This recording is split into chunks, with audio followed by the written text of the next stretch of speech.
Hello friends, स्वागत है आप सभी का एक बार फिर से आपके अपने YouTube channel it's your classes में। आज हम देखेंगे यूपी डीएलएड के चतुर्थ सेमेस्टर के प्रथम प्रश्न पत्र, जो कि है आरंभिक स्तर पर भाषा एवं गणित के पठन, लेखन तथा संख्या पूर्व संबंधों या फिर क्षमताओं का विकास, जो कि 50 नंबर का पेपर होता है और इसमें से 15 नंबर तो केवल बहुविकल्पी प्रश्न ही आते हैं। तो आज इस क्लास में हम सभी के सभी 2022 से 16 के बीच में जितने भी आपके बहुविकल्पी एग्जाम में आए हैं उनको कवर करेंगे, और इसी वीडियो में अति लघु उत्तरीय प्रश्नों को भी 2022 से 16 के बीच में जितने भी पूछे गए हैं उन सभी को कवर करेंगे। और अति लघु उत्तरीय प्रश्नों को यदि आप सही से पढ़ लेते हैं तो आप लघु उत्तरीय बहुत ही आराम तरीके से लिख सकते हैं, ठीक है ना। तो पूरा कंसंट्रेट होकर इस क्लास को आप पूरा देखेंगे। अब मैं बता रहा हूँ कि पूरा का पूरा नंबर आप एग्ज़ाम में अच्छा करके आएंगे। तो ऐसे ही सभी क्लासेस आपको मिल जाएंगे, सभी विषयों की क्लासेस जो है आपको ऐसे ही हम प्रोवाइड कर देंगे बहुत जल्द एग्ज़ाम के पहले ही। तो चलिए क्लास को करते हैं स्टार्ट और लेते हैं आज का पहला क्वेश्चन। ये रहा, जिसमें हम पहले बहुविकल्पी करेंगे, फिर अति लघु उत्तरीय प्रश्नों को सॉल्व करेंगे, और ये 50 नंबर का पेपर होता है, ठीक है ना। तो चलिए देखिए, पहला पेपर है, ये रहा बहुविकल्पी प्रश्न। पहला प्रश्न क्या है? पहला प्रश्न है आपका कि ज्ञा वर्ड बना है। तो ज्ञा वर्ड किससे बना है? तो ज्ञा वर्ड एक संयुक्त वर्ड है, और ये जो बना है ये बना है आधाजा और इया से मिलकर बना है। किससे मिलकर बना है? आधाजा और इया से मिलकर बना है। और बात करें संयुक्त वर्ड कितने होते हैं, तो 4, जिसमें से एक हो गया पहला आपका ज्ञा, दूसरा है त्रा, तीसरा है श्रमिक वाला श्रा, और क्षत्रिय वाला छा। तो ये सभी के सभी चारों संयुक्त वर्ण है, ठीक है, जिसमें त्रा बना होता है आधा ता और रा से मिलकर त्रा बनता है, और क्षत्रिय वाला छा जो बना होता है आधा का और सरकोट वाले सा से बनता है, और जो श्रमिक वाला सा है ये संजम वाले सा आधा सा और रा से मिलकर बनता है। तो कुल कितने वर्ड हैं संयुक्त वर्ड? 4। तो आपने देखा कैसे कौन बनता है, इम्पॉर्टेंट है, एग्जाम में आता ही आता है। अगला क्वेश्चन देखें आप, मूल स्वर है। तो मूल स्वर आपके कितने हैं? तो 11 स्वर हैं। अगर देखा जाए तो छोटा, बड़ा, छोटी, बड़ी, छोटा ऊ, बड़ा ऊ, है ना, ये सभी आते हैं रेर। अगर यहाँ पे बात करें मूल स्वर, तो मूल स्वर में केवल आएंगे आपके जो छोटा, छोटी और छोटा ऊ, ठीक है। बड़ा दीर्घ स्वर में आएगा, इनको मूल स्वर में नहीं रखा जाता है। तो मूल स्वर ऑप्शन के अनुसार आपका पहला सही होगा, छोटा, छोटी, छोटा ऊ। अगला देखें आप, पार्श्विक वर्ण है। तो पार्श्विक वर्ण इसमें अगर देखें तो पार्श्विक जो वर्ड है वो है ला। पार्श्विक वर्ड कौन है? ला है।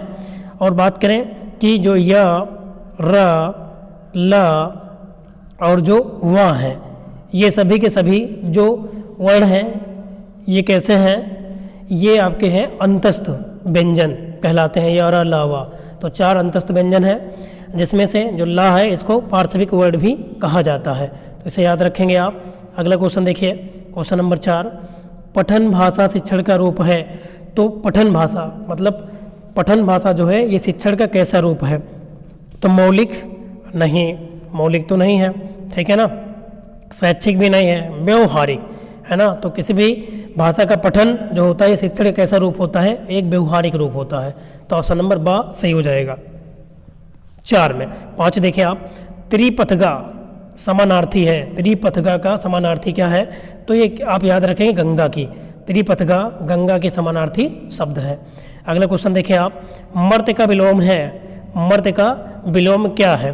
तो मर्त्य का विलोम क्या होता है? अमर्त्य। क्या होता है? अमर्त्य होता है मर्त्य का विलोम, ठीक है ना। अगला, जागृत का अगर विलोम पूछे तो सुषुप्त होता है। अगला देखिए क्वेश्चन नंबर 7, योजक चिन्ह है। तो योजक चिन्ह कौन होता है? जब भी हम 2 शब्द लिखें और उसके बीच में ये जो चिन्ह लगाते हैं ऐसा स्पेस टाइप का, ये क्या होता है? ये होता है आपका योजक चिन्ह। ये कैसा है? ये पूर्ण विराम का चिन्ह है, ये बा वाला प्रश्नवाचक चिन्ह है, और ये आपका अनुस्वार हो जाएगा। तो ऑप्शन नंबर 10 सही हो जाएगा। योजक चिन्ह का ऐसे होता है, ऐसे, ठीक है ना। जैसे काम वाम लिखा जाए तो बीच में ऐसे वर्ड ये लगाया जाएगा, ये चिन्ह, तो ये चिन्ह को कहते हैं हम योजक चिन्ह। अगला देखिए आप, दीर्घायु हो, ये कैसा वाक्य है? दीर्घायु हो अगर आप किसी कहते हैं तो ये कैसा वाक्य कहलाता है? तो ये होता है इच्छावाचक, ठीक है ना। तो दीर्घायु हो कैसा वाक्य है? इच्छावाचक है। अगला देखिए नेक्स्ट क्वेश्चन, ये रहा क्वेश्चन। ऐसे ही सभी विषयों के आपको क्लासेस मिल जाएंगे, जिसमें हम सभी के सभी बहुविकल्पी, अति लघु उत्तरीय और लघु उत्तरीय सबको कवर करेंगे, और आपके एग्जाम से पहले प्रोवाइड कर देंगे सभी क्लास। क्वेश्चन नंबर 9 देखें, क्या दिखा? वत्सर्थ ध्वनियाँ हैं। तो वत्सर्थ ध्वनियाँ कौन होती हैं? देख सकते हो 2022 में क्वेश्चन पूछा गया है। तो न, ल, स न ल सा, ये क्या है, ये उत्सर्ग ध्वनियाँ हैं। अगला देखें आप, अयोगवाह के भेद हैं। अयोगवाह के कितने भेद होते हैं, तो अयोगवाह अनुस्वार भी होता है, अनुनासिक भी होते हैं, विसर्ग भी होता है, तो इसका मतलब है उपरोक्त सभी का सभी सही हो जाएगा।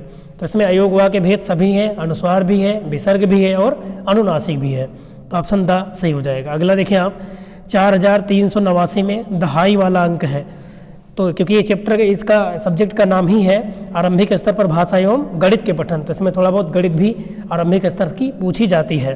तो देखिए 4389 में दहाई वाला अंक क्या है। अब 4000 कितना लिखा है, 4389, तो इसमें जो 9 है ये इकाई है, 8 दहाई है, 3 सैकड़े पर है और 4 हजार पर है। तो इसमें दहाई पूछा, तो दहाई कितना होगा, 8 होगा, तो ऑप्शन नंबर आ सही हो जाएगा 11 में। क्लियर। क्वेश्चन नंबर 12 देखें, अंतरण व्यंजन है। अंतरण नहीं, अंतरण व्यंजन को अंतस्थ व्यंजन कहते हैं। तो अभी हमने बताया था कि य र ल व 4 होते हैं। अब इसमें कौन दिया गया है, इसमें या दिया गया है या, तो ऑप्शन नंबर द राइट हो जाएगा। ठीक है ना। जबकि एक होता है उस व्यंजन, उस व्यंजन में कौन कौन आते हैं, तो तीनों के तीनों सा आते हैं, है ना। और क्या होता है, हा आता है, वो सभी उस व्यंजन में आते हैं। तो आपको समझ में आ गया होगा, अंतरण व्यंजन या स्तंभ व्यंजन या र ला वा मतलब 4 होते हैं, तो इसमें या दिया गया है, तो यही सही हो जाएगा द वाला। प्राकृतिक संख्या है। अब प्राकृतिक संख्या, तो प्राकृतिक संख्या में 1 भी है, 2 भी है, 3 भी है, मतलब प्राकृतिक संख्या का प्रारंभ ही 1 से शुरू होती है। ठीक है, 0 शामिल नहीं होती है प्राकृतिक संख्या में। 0 एक पूर्ण संख्या है, लेकिन प्राकृतिक संख्या नहीं होती है। तो यहाँ पे सभी की सभी प्राकृतिक संख्याएं हैं। ठीक है, चाहे वो 1 हो, चाहे 2 हो, चाहे 3 हो, 4, 5, 6, 7, 8, 9, 10, ये सभी प्राकृतिक संख्याएं होती हैं। अगर सबसे छोटी प्राकृतिक संख्या पूछे तो 1 होती है। अगर सबसे छोटी पूर्ण संख्या पूछे तो 0 होती है, याद रखेंगे आप। और सबसे छोटी अगर सम संख्या पूछे तो सम संख्या 2 होती है। और सबसे छोटी अगर भाज्य संख्या पूछे तो भी आपकी 4 होती है। ठीक है ना। अभी भाज्य और अभाज्य के बारे में बताएंगे आपको हम। क्वेश्चन नंबर 14 देखें, 14 से 10 तक के अंकों में सबसे छोटा अंक है। अब 14 से 10 के बीच में जो सबसे छोटा अंक है वो क्या होगा, 10 से शुरू होगा, 10, 11, 12, 13, 14। तो अगर उसमें डिजिट की बात कर रहा है कि कौन सा सबसे छोटा होगा, तो उसमें सबसे छोटा कौन होगा, 0 ही तो होगा। 10 में 2 डिजिट है ना, तो इसमें सबसे छोटा कौन डिजिट है, 0 है, तो क्या हो जाएगा 0। अगला, परस्पर मेल के आधार पर व्यंजन है। परस्पर मेल के आधार पर व्यंजन होते हैं, ये हमें बताना है। तो व्यंजन जो होते हैं संयुक्त भी होते हैं और द्वित्व भी व्यंजन होते हैं। तो 1 और 2 दोनों इसमें सही हो जाएगा, ऑप्शन नंबर सा सही हो जाएगा 15 में। क्वेश्चन 16 देखें, स्पर्श व्यंजन नहीं है। तो इसमें से कह रहा है कौन सा स्पर्श व्यंजन नहीं है। स्पर्श व्यंजनों की संख्या कितनी होती है, तो स्पर्श व्यंजनों की संख्या होती है 25। ठीक है ना। स्पर्श व्यंजनों की संख्या कितनी होती है अगर पूछा जाए, 25 होती है। जिसमें कौन कौन से आते हैं, का वर्ग आता है, का वर्ग में 5 वर्ड होते हैं, क ख ग घ ङ, है ना। फिर चा वर्ड भी आता है, चा छा जा झाइयाँ। फिर टा वर्ग आता है, ट ठ ड ढ ड़, है ना। उसके बाद ता वर्ग आता है, त थ द ध न। उसके बाद एक पा वर्ग भी आता है, पा फा बा भा मा। तो इसमें भी 5 होते हैं, इसमें भी 5 होते हैं, इसमें भी 5 होते हैं, इसमें भी 5 और इसमें भी 5। तो कुल मिला के कितने हो गए, 25। तो स्पर्श व्यंजन इसमें से कह रहा है कौन नहीं है। तो स्पर्श व्यंजन अगर देखें तो क ख ग घ ङ भी होता है, पा फा बा मा होता है, चा छा जा झा यह भी होता है ना। उसके बाद या रा ला वा सा जो दिया गया, इसमें या वाला ऑप्शन, कौन सा ऑप्शन, या जो दिया गया है, ये स्पर्श व्यंजन की श्रेणी में नहीं आता। मतलब का वर्ग आता है जिसमें 5 वर्ड होते हैं, चा वर्ग आता है, पा वर्ग आता है, टा वर्ग आता है और ता वर्ग आता है। तो ये पूछता है एग्जाम में कि स्पर्श व्यंजन की संख्या कितनी, अगर पूछ रहे तो 25 होते हैं। कितने वर्ग, 5 वर्ग हैं, का वर्ग, चा वर्ग, टा वर्ग, पा वर्ग और ता वर्ग। ठीक है, या वर्ग नहीं होता है, ये अंतस्थ व्यंजन में आता है, या अलावा। अगला, षटकोट वाला सा वर्ग का उच्चारण स्थान है। मतलब जिसको हम बोलते हैं तो हमारे मुख से कहाँ से ध्वनि निकलती है ये बताना है हमें। तो षटकोट वाला जो सा है इसको जब बोलते हैं तो हमारी जो मूर्धा है, मूर्धा यहाँ से निकलती है, सौ बोल के देखें आप। ठीक है ना, तालु को टकराएगी ये। अगला देखते हैं हम, और जीवा जो हमारी होती है मूर्धा, है ना, पलट जाती है, सौ। अगला देखिए 18 नंबर क्वेश्चन देखिए आप, ज्ञा वर्ड किन 2 वर्डों के मेल से बना। अभी देखो 2022 में आया था, देखो फिर मिला आपको, किससे मिलकर बना है, आधा जा और या से मिलकर बना होता है। और ये कैसा जो वर्ड है, ये एक संयुक्त वर्ड है, ठीक है, संयुक्त वर्ड कहलाता है ये। अगला अन अह वर्ड कैसे हैं, तो क्वेश्चन नंबर 19 देखें। अन और अह वर्ड जो हैं ये कैसे वर्ण हैं, तो ये होते हैं अयोगवाह। ये कैसे वर्ण है अयोगवाह, क्योंकि इनमें विसर्ग और अनुस्वार लगा है, ठीक है ना, तो ये अयोगवाह कहलाएंगे। अगला देखिए साइलेंट वर्डों का प्रयोग होता है।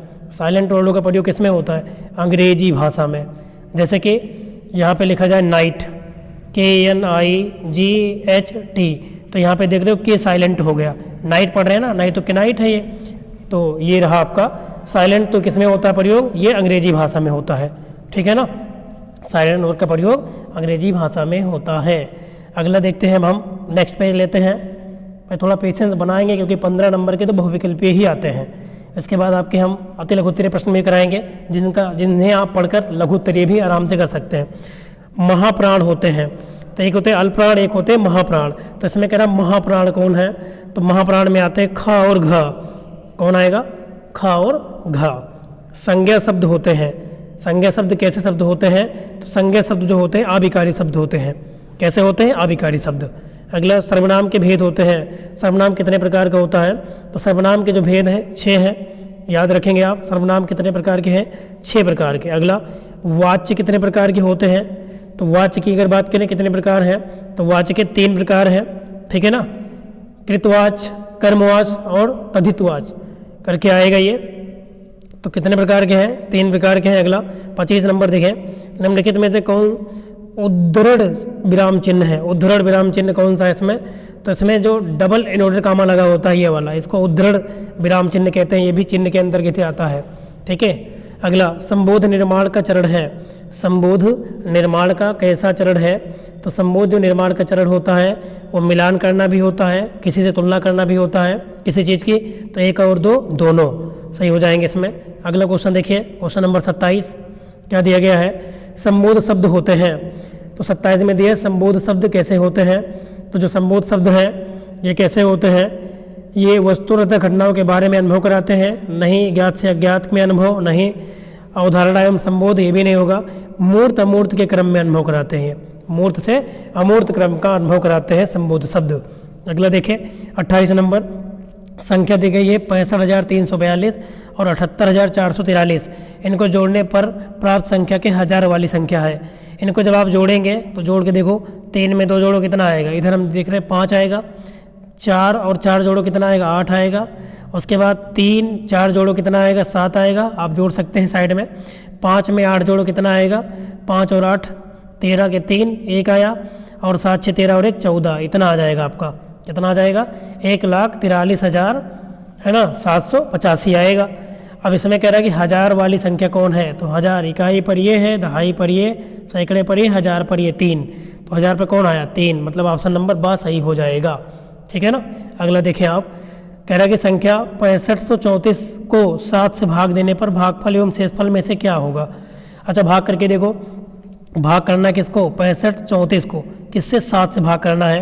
तो अगर आप भाग करेंगे कितनी बार जाएगा, देखो हम बताएं 7 कितनी बार जाएगा, 7 9 63, ऐसे ही भाग कर रहे हैं, 2 बचेगा, 65 है तो 23 हो जाएगा।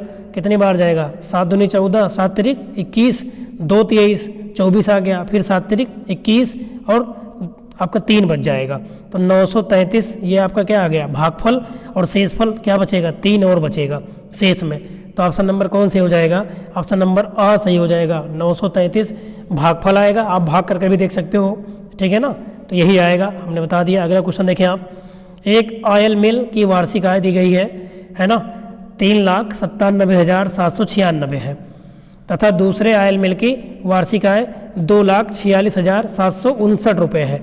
तो पहले मिल की वार्षिक आय दूसरे से कितनी अधिक है। तो जब भी कभी 2 चीज़ों की तुलना की जाए कौन किससे अधिक है, तो वहाँ पे क्या करोगे, अंतर निकाला जाता है, गैप, मतलब कि माइनस करना पड़ेगा, ज़्यादा वाले में से कम वाले को घटा दो आप। तो ऊपर वाले का मान ज़्यादा है, नीचे वाले का कम है, तो ऊपर वाले में से नीचे वाला घटा दो, घटाओ 6 और यहाँ पर 9 है इकाई पर, तो 16 में से 9 गया 7, तो 7 तो सब ऑप्शन में है, ठीक है। चलिए उधर घटा के देखते हैं, 7 यहाँ कितना बचा, अब यहाँ बचा 8, 8 में से 5 गया 3 आएगा, ठीक है। अब ऑप्शन 3 में 3 है, तो अभी तो हम कह नहीं सकते, तो इसमें तो है नहीं, तो इसे भी गलत है।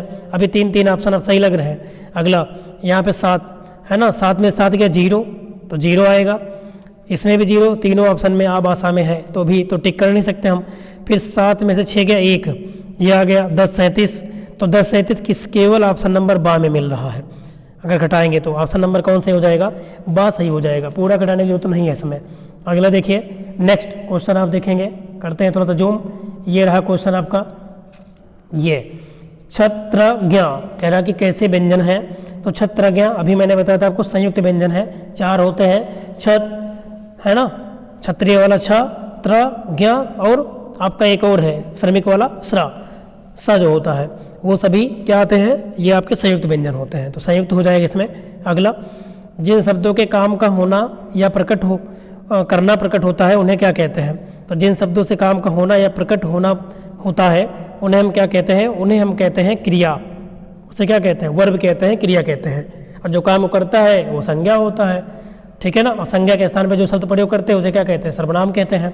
अगला जिन शब्दों के अर्थ समान होते हैं उन्हें क्या कहते हैं, तो जिन शब्दों के अर्थ ही समान होते हैं उन्हें हम कहते हैं पर्यायवाची शब्द, जैसे आग का, अनल है ना, दहन, अग्नि, पावक, ये सब। अगला देखिए 34 नंबर आप देखें, 34 नंबर में क्या दिया है, मुखाकृति के आधार पर स्वरों का वर्गीकरण है, तो मुख्य आकृति के आधार पर स्वरों का जो वर्गीकरण है वो क्या होता है, अग्र भी है, स्तर पश्च भी है, पश्च रहेगा यहाँ, पश्च नहीं, समृद्ध स्वर, तो ये सभी सही हो जाएंगे।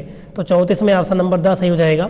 अगला देखिए आप, वे संख्याएं जो 2 से पूर्ण रूप से विभाजित नहीं होती उन्हें क्या कहते हैं, तो ऐसी संख्या जो 2 से पूर्णतः विभाजित ना हो उन्हें हम कहते हैं विषम संख्या, ये तो सबको आता होगा।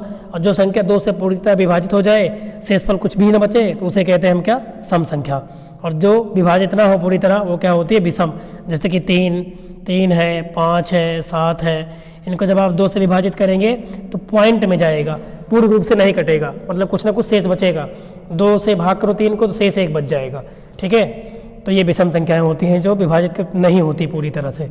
अगला देखिए, एक परिमेय संख्या को किस रूप में व्यक्त किया जा सकता है, तो एक परिमेय संख्या को P/Q के रूप में व्यक्त करते हैं, एक परिमेय संख्या को P/Q के रूप में व्यक्त करते हैं, जहां जो Q है मतलब हर, इसका मान 0 नहीं होना चाहिए। जैसे कि 0 को ही लिख दो तो 0 एक परिमेय संख्या है, ये क्वेश्चन पूछ सकता है, तो बिल्कुल है, क्योंकि 0 को हम 0/1 लिख सकते हैं, ठीक है, मतलब P/Q के रूप में ये व्यक्त हो गई, इसलिए यह एक परिमेय संख्या है। अगला, शून्य की खोज कहाँ हुई, तो बताइए शून्य की खोज कहाँ हुई, तो आप कहेंगे भारत में, ठीक है ना, आर्यभट्ट की द्वारा दिया गया शून्य की खोज, तो भारत सही हो जाएगा अपना भारत। अगला देखें, 990 में 9 का स्थानीय मान क्या है, तो 990 में जो 9 का स्थानीय मान है, देखो यहाँ पे 2 बार 9 है ना, तो देखो ये तो 0 हो जाएगा, तो यहाँ पे ये दहाई पर है, तो एक हो जाएगा कितना, मतलब 10, मतलब 90 होगा, मतलब दहाई पर और एक सैकड़े पर है तो 100, तो यहाँ से दहाई और सैकड़ा दोनों मिल रहा है, मतलब 10 और 100 दोनों, एक 9 का दहाई पर है, एक 9 सैकड़े पर है, तो ये भी सही है, ये भी सही है, तो इस प्रकार दोनों सही हैं, तो ऑप्शन नंबर सही हो जाएगा। अगला 39 देखें, आंचल में दूध है और आँखों में पानी, आंचल में है दूध और आँखों में है पानी, ये कथन किसका है, तो ये जो कथन है ये है मैथिली शरण गुप्त जी का, किसका है, मैथिली शरण गुप्त। और जो सुमित्रानंदन पंत जी दे गए हैं, इनको क्या कहते हैं, इनको हम प्रकृति के सुकुमार कवि के नाम से भी जानते हैं, ये क्वेश्चन भी कई बार एग्जाम में पूछ लेता है, ठीक है। अगला, जयशंकर प्रसाद की बात की रचनाएं, तो आपको पता ही होगा, आंसू, झरना, लहर, अजातशत्रु है ना, चंद्रगुप्त, स्कंदगुप्त, ये सभी जयशंकर प्रसाद की रचनाएं हैं। और इनकी एक महाकाव्य है जिसका नाम है कामायनी, ये भी पूछ लेता है। पुरस्कार जो है ये भी जयशंकर प्रसाद की ही रचना है। चलिए आगे देखते हैं हम, ये हिंदी और गणित से एक प्रकार से मिलकर ही पूरा जो है बना होता है ये वाला विषय, आरंभिक स्तर पर भाषा एवं गणित है ना के पठन। ये अगला देखिए, 1 से 9 तक की संख्याओं का ज्ञान छोटे छात्रों को किन माध्यमों से कराया जाना चाहिए, तो 1 से कविता के द्वारा भी कर सकते हैं, खेल के द्वारा भी, और मूर्त वस्तुओं मतलब दिखाकर वस्तुओं को, तो उपरोक्त सभी के सभी सही होगा इसमें। ऑप्शन नंबर 40 में द सही हो जाएगा, ठीक है ना। अगला देखें, निम्नलिखित में दंत व्यंजन है जिनको बोलते समय हमारा जो जिह्वा है वो दांत को स्पर्श करती है, तो कौन सा है, न बोल के देखें आप, तो हमारी जो जिह्वा होती है, जीभ, वो दांत को स्पर्श करती है, ठीक है ना। त थ द ध न, ये ता वर्ग का ये जो है वर्ण है। अगला देखिए, अगला क्वेश्चन लेते हैं हम नेक्स्ट पेशेंस तो बना के भाई रखना पड़ेगा, क्योंकि क्लास थोड़ा लंबी होगी, क्योंकि पूरे के पूरे मार्क्स आपको लाने हैं एग्ज़ाम में, और एग्ज़ाम में इसी में से क्वेश्चन आपको देखने को मिलेंगे 100%। सबसे छोटी सम अभाज्य संख्या है, सबसे छोटी सम, देख रहे हो सम भी लगा है और अभाज्य लगा है। तो देखिए सबसे छोटी जो सम अभाज्य संख्या है वो कौन है, तो 2 है। 2 सम भी है, अभाज्य क्यों है, तो अभाज्य संख्या किसे कहते हैं आपको नियम आना चाहिए। अभाज्य संख्या केवल 2 संख्या से कटती है, मतलब कि या तो अपने आप से कटेगी या तो 1 से कटेगी, और किसी संख्या से वो संख्या नहीं कटती है, उन्हें हम अभाज्य संख्या कहते हैं। जो 2 है ये सम भी है और अभाज्य भी है। तो सबसे छोटी अगर अभाज्य संख्या पूछे तो भी 2 होगा, और सबसे छोटी अगर सम अभाज्य संख्या पूछे तो भी आपका क्या होगा, 2 होगा। ठीक है, अगला क्वेश्चन 22 × 34 का गुणनफल है। तो 22 × 34 का गुणनफल करना है, तो अगर देखें समय बचाने के लिए तो ये इकाई अंक का गुणा करो, 4 दूनी 8। तो अगर इसमें देखें तो ये तो बन गया ऑप्शन नंबर आ ही, क्योंकि और किसी ऑप्शन में इकाई पर संख्या 8 नहीं है, तो ऑप्शन नंबर आ ही सही हो गया। 4 दूनी 8 मैच कर गया। 44 देखें आप, गणित की मूल संक्रियाएं हैं, तो गणित की जो मूल संक्रियाएं होती हैं वो होती हैं जोड़ना घटाना गुणा भाग, चारों के चारों होती हैं। तो ऑप्शन नंबर आ और बा दोनों मिला के सही हो जाएगा, सा नंबर से हो जाएगा। अगला क्वेश्चन देखें आप, गणित की मूल संक्रिया याद रखना, गुणा भाग जोड़ घटाना चारों के चारों होते हैं गणित की मूल संक्रिया में। अगला देखिए आप, ता वर्ग का उच्चारण स्थान है। ता कहाँ से, अभी आपने देखा था एक क्वेश्चन, दंत होता है, क्या होता है, दंत होता है। आप जब ता था द ध न बोल के देखोगे ना, तो जो आपकी जिह्वा है वो दांत को स्पर्श करके निकलेगी। स्पर्श व्यंजन भी है ये, ता एक स्पर्श व्यंजन में आता है। अगला देखिए 46 नंबर देखें, निम्नलिखित में से स्वर नहीं है, कह रहा है इसमें से कौन सा स्वर नहीं है, तो बताइए कौन सा स्वर नहीं है, ये बताना है। तो अगर बात करें स्वर कौन सा नहीं है, तो छोटा स्वर में ही आता है, बड़ी भी आता है, छोटा वो भी आता है, लेकिन जो इया है, इया और इया के नीचे क्या लगा है, हलंत लगा है, ये क्या होगा, ये आपका जो है ये स्वर के अंदर नहीं आएगा। ये व्यंजन है लेकिन ये आधा व्यंजन है, हलंत लगा है। अगला देखिए, ये देखिए क्षत्रिय वाला छ वर्ड किन वर्णों से के मिश्रण से बना है। मैंने कहा था ना ये क्वेश्चन इतना इम्पोर्टेंट है कि बार बार आता है, हर ईयर में एक बार क्वेश्चन आता ही आता है। तो बताओ किससे मिलकर बना होता है, तो हमने बताया था आधा का और षटकोट वाले सा से, सा के नीचे यहाँ पे नहीं रहेगा हलन, आधा का और षटकोट वाले सा से मिलकर बना होता है क्षत्रिय वाला छ। अगला, निम्नलिखित में अयोगवा है, देखो ये क्वेश्चन भी रिपीट हुआ, तो अयोगवा कौन कौन है, तो अयोगवा जो होते हैं ये आपके अनुस्वार और अनुनासिक, ये सभी के सभी होते हैं, विसर्ग ये सब होते हैं अयोगवा में, तो अन और अहा ये हो जाएगा। 48 में ऑप्शन नंबर सा सही हो जाएगा। ठीक, अगला क्वेश्चन देखें आप, क्वेश्चन नंबर देखें 49, क्या दिया है, वाक्य के गुण होते हैं। तो वाक्य के गुण होते हैं, कैसे होते हैं वाक्य के गुण, तो वाक्य सार्थक भी होते हैं, क्रमबद्धता भी होती है, योग्यता भी है, तो उपयुक्त सभी के सभी सही हो जाएगा, मतलब दा। 50 देखो, मुझसे बैठा नहीं जाता उदाहरण है, मुझसे बैठा नहीं जाता, आप किसी से कह रहे हैं, तो बताओ ये कैसा जो है आपका बनेगा वाक्य, तो ये जो वाक्य बनेगा ये आपका बनेगा भाववाचक, अपने भाव को प्रकट कर रहे हैं ना आप, ठीक है, तो भाववाचक वाक्य है ये, मुझसे बैठा नहीं जाता। उच्छिप्त वर्ण है, तो उच्छिप्त वर्ण जो होते हैं वो कौन कौन से हैं, तो जो उच्छिप्त वर्ण होते हैं इनको आप याद रखेंगे, ड ढ है ना, ढ और अंगा, ये होगा आपका उच्छिप्त वर्ण, तो ऑप्शन नंबर 12 सही हो जाएगा। अगला, श्वास के आधार पर व्यंजनों का वर्गीकरण होता है, तो श्वास के आधार पर जो व्यंजनों का वर्गीकरण है वो कैसा है, तो वो होता है अल्प प्राण और महाप्राण के आधार पर, ठीक है ना, तो ऑप्शन नंबर 10 सही हो जाएगा, इसको याद रखेंगे, अल्प प्राण और महाप्राण होता है श्वास के आधार पर व्यंजनों का वर्गीकरण। भाषा के भेद हैं, तो भाषा लिखित भी होती है मौखिक भी होती है, तो आ और बा दोनों के दोनों सही हो जाएंगे, तो भाषा के दोनों भेद होते हैं, लिखित और मौखिक, ठीक है ना। इसके पहले हम आपको बताना चलें कि हमारे चैनल पर क्लासेस मैराथन लगी हुई हैं, विज्ञान की, गणित की और भी विषयों की, इसी ये जो पढ़ रहे हैं आप इसकी भी एक मैराथन क्लास हमने अपलोड कर दी है, तो उसे आप देखें, एक अच्छा स्कोर एग्जाम में आप करके आएँ। चलिए देखिए और कमेंट करके बताना एग्जाम देने के बाद आना तब कि क्वेश्चन यहाँ से मिले थे या नहीं मिले थे, ठीक है ना। अगला देखिए, एक्सप्लेनेशन पर आप बहुत ध्यान देंगे, क्वेश्चन तो है ही, जो साथ में एक्सप्लेनेशन दे रहे हैं वो बहुत इंपॉर्टेंट है। किसी वाक्य की पूर्णता पर विराम चिन्ह लगता है, तो कौन सा चिन्ह लगता है, जब कोई वाक्य पूर्ण हो जाता है तो ये सबको आता है पूर्ण विराम चिन्ह। लाघव चिन्ह कहाँ लगता है, किसी चीज़ का नाम शॉर्ट करना हो, जैसे डॉक्टर को ऐसे लगा देते हैं, ऐसे बना के आगे ये बन जाते थे, डॉक्टर हो जाता है ना, ये हो जाता है लाघव चिन्ह। अगला देखिए, प्रश्नवाचक चिन्ह आपको पता है, लास्ट में ये प्रश्न करता है ये वाक्य, बिना सोचे समझे अधिक खर्च वाले खर्च करने वाले के लिए एक शब्द बताना है। तो बिना सोचे समझे जो अधिक खर्च करता है उसको क्या कहते हैं, उसको कहते हैं अपव्ययी, है ना, आवश्यकता से अधिक खर्च करना, अपव्ययी। अगला 56 देखें, किसी संख्या के दाहिनी ओर शून्य रखने पर संख्या बढ़ जाती है। मान लो कोई संख्या आपके पास है 2, इसके दाहिनी तरफ आप 0 रख दो, कह रहा है दाहिनी तरफ ना, तो दाहिनी तरफ रखोगे, बताओ कितने गुना बढ़ी है। तो पहले 2 थी, अब ये क्या हो गई 20 हो गई, तो कितने गुना बढ़ी, 2 दहम 20, मतलब इसको हम 2 गुणे 10 लिख सकते हैं ना, तो कितने गुना बढ़ गई, 10 गुना बढ़ जाती है। तो ऑप्शन नंबर आ सही हो जाएगा, ठीक है ना, 2 से 20 हो गई मतलब कि 10 गुना बढ़ गई। क्लियर। अगला क्वेश्चन देखें, 3 अंकों की सबसे बड़ी संख्या होती है, तो 3 अंकों की सबसे बड़ी संख्या 3 बार 9, 4 अंकों की सबसे बड़ी संख्या 4 बार 9। अगर 3 अंकों की सबसे छोटी संख्या पूछता तो 100 हो जाती, और सबसे बड़ी संख्या पूछा है तो 999 हो जाएगी। क्लियर।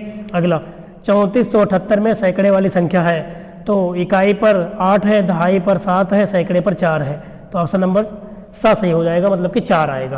क्लियर। 59 नंबर देखें, फास्ट भी करेंगे।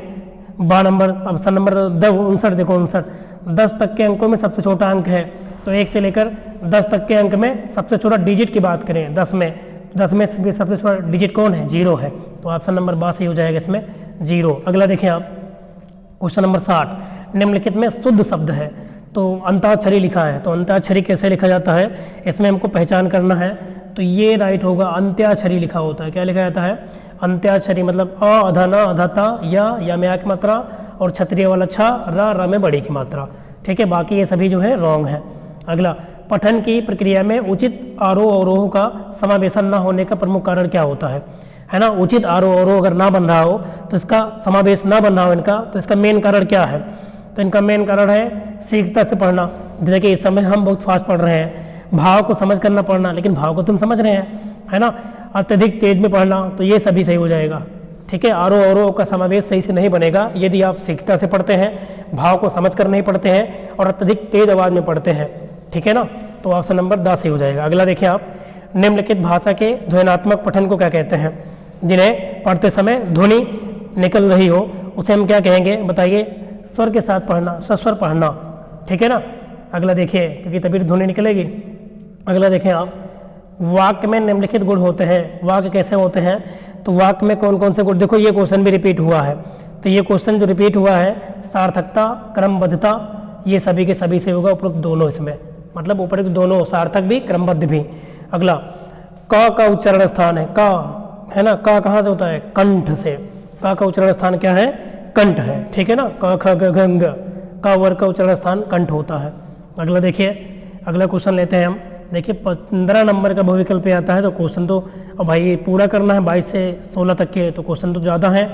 वैसे भी देख सकते हैं आप, इच्छा शब्द का पर्यायवाची है, तो इच्छा शब्द का जो पर्यायवाची होता है, आशा भी होता है, स्पृहा भी होता है, अभिलाषा भी होता है, तो तीनों के तीनों सही है, मतलब उपर्युक्त सभी सही होगा।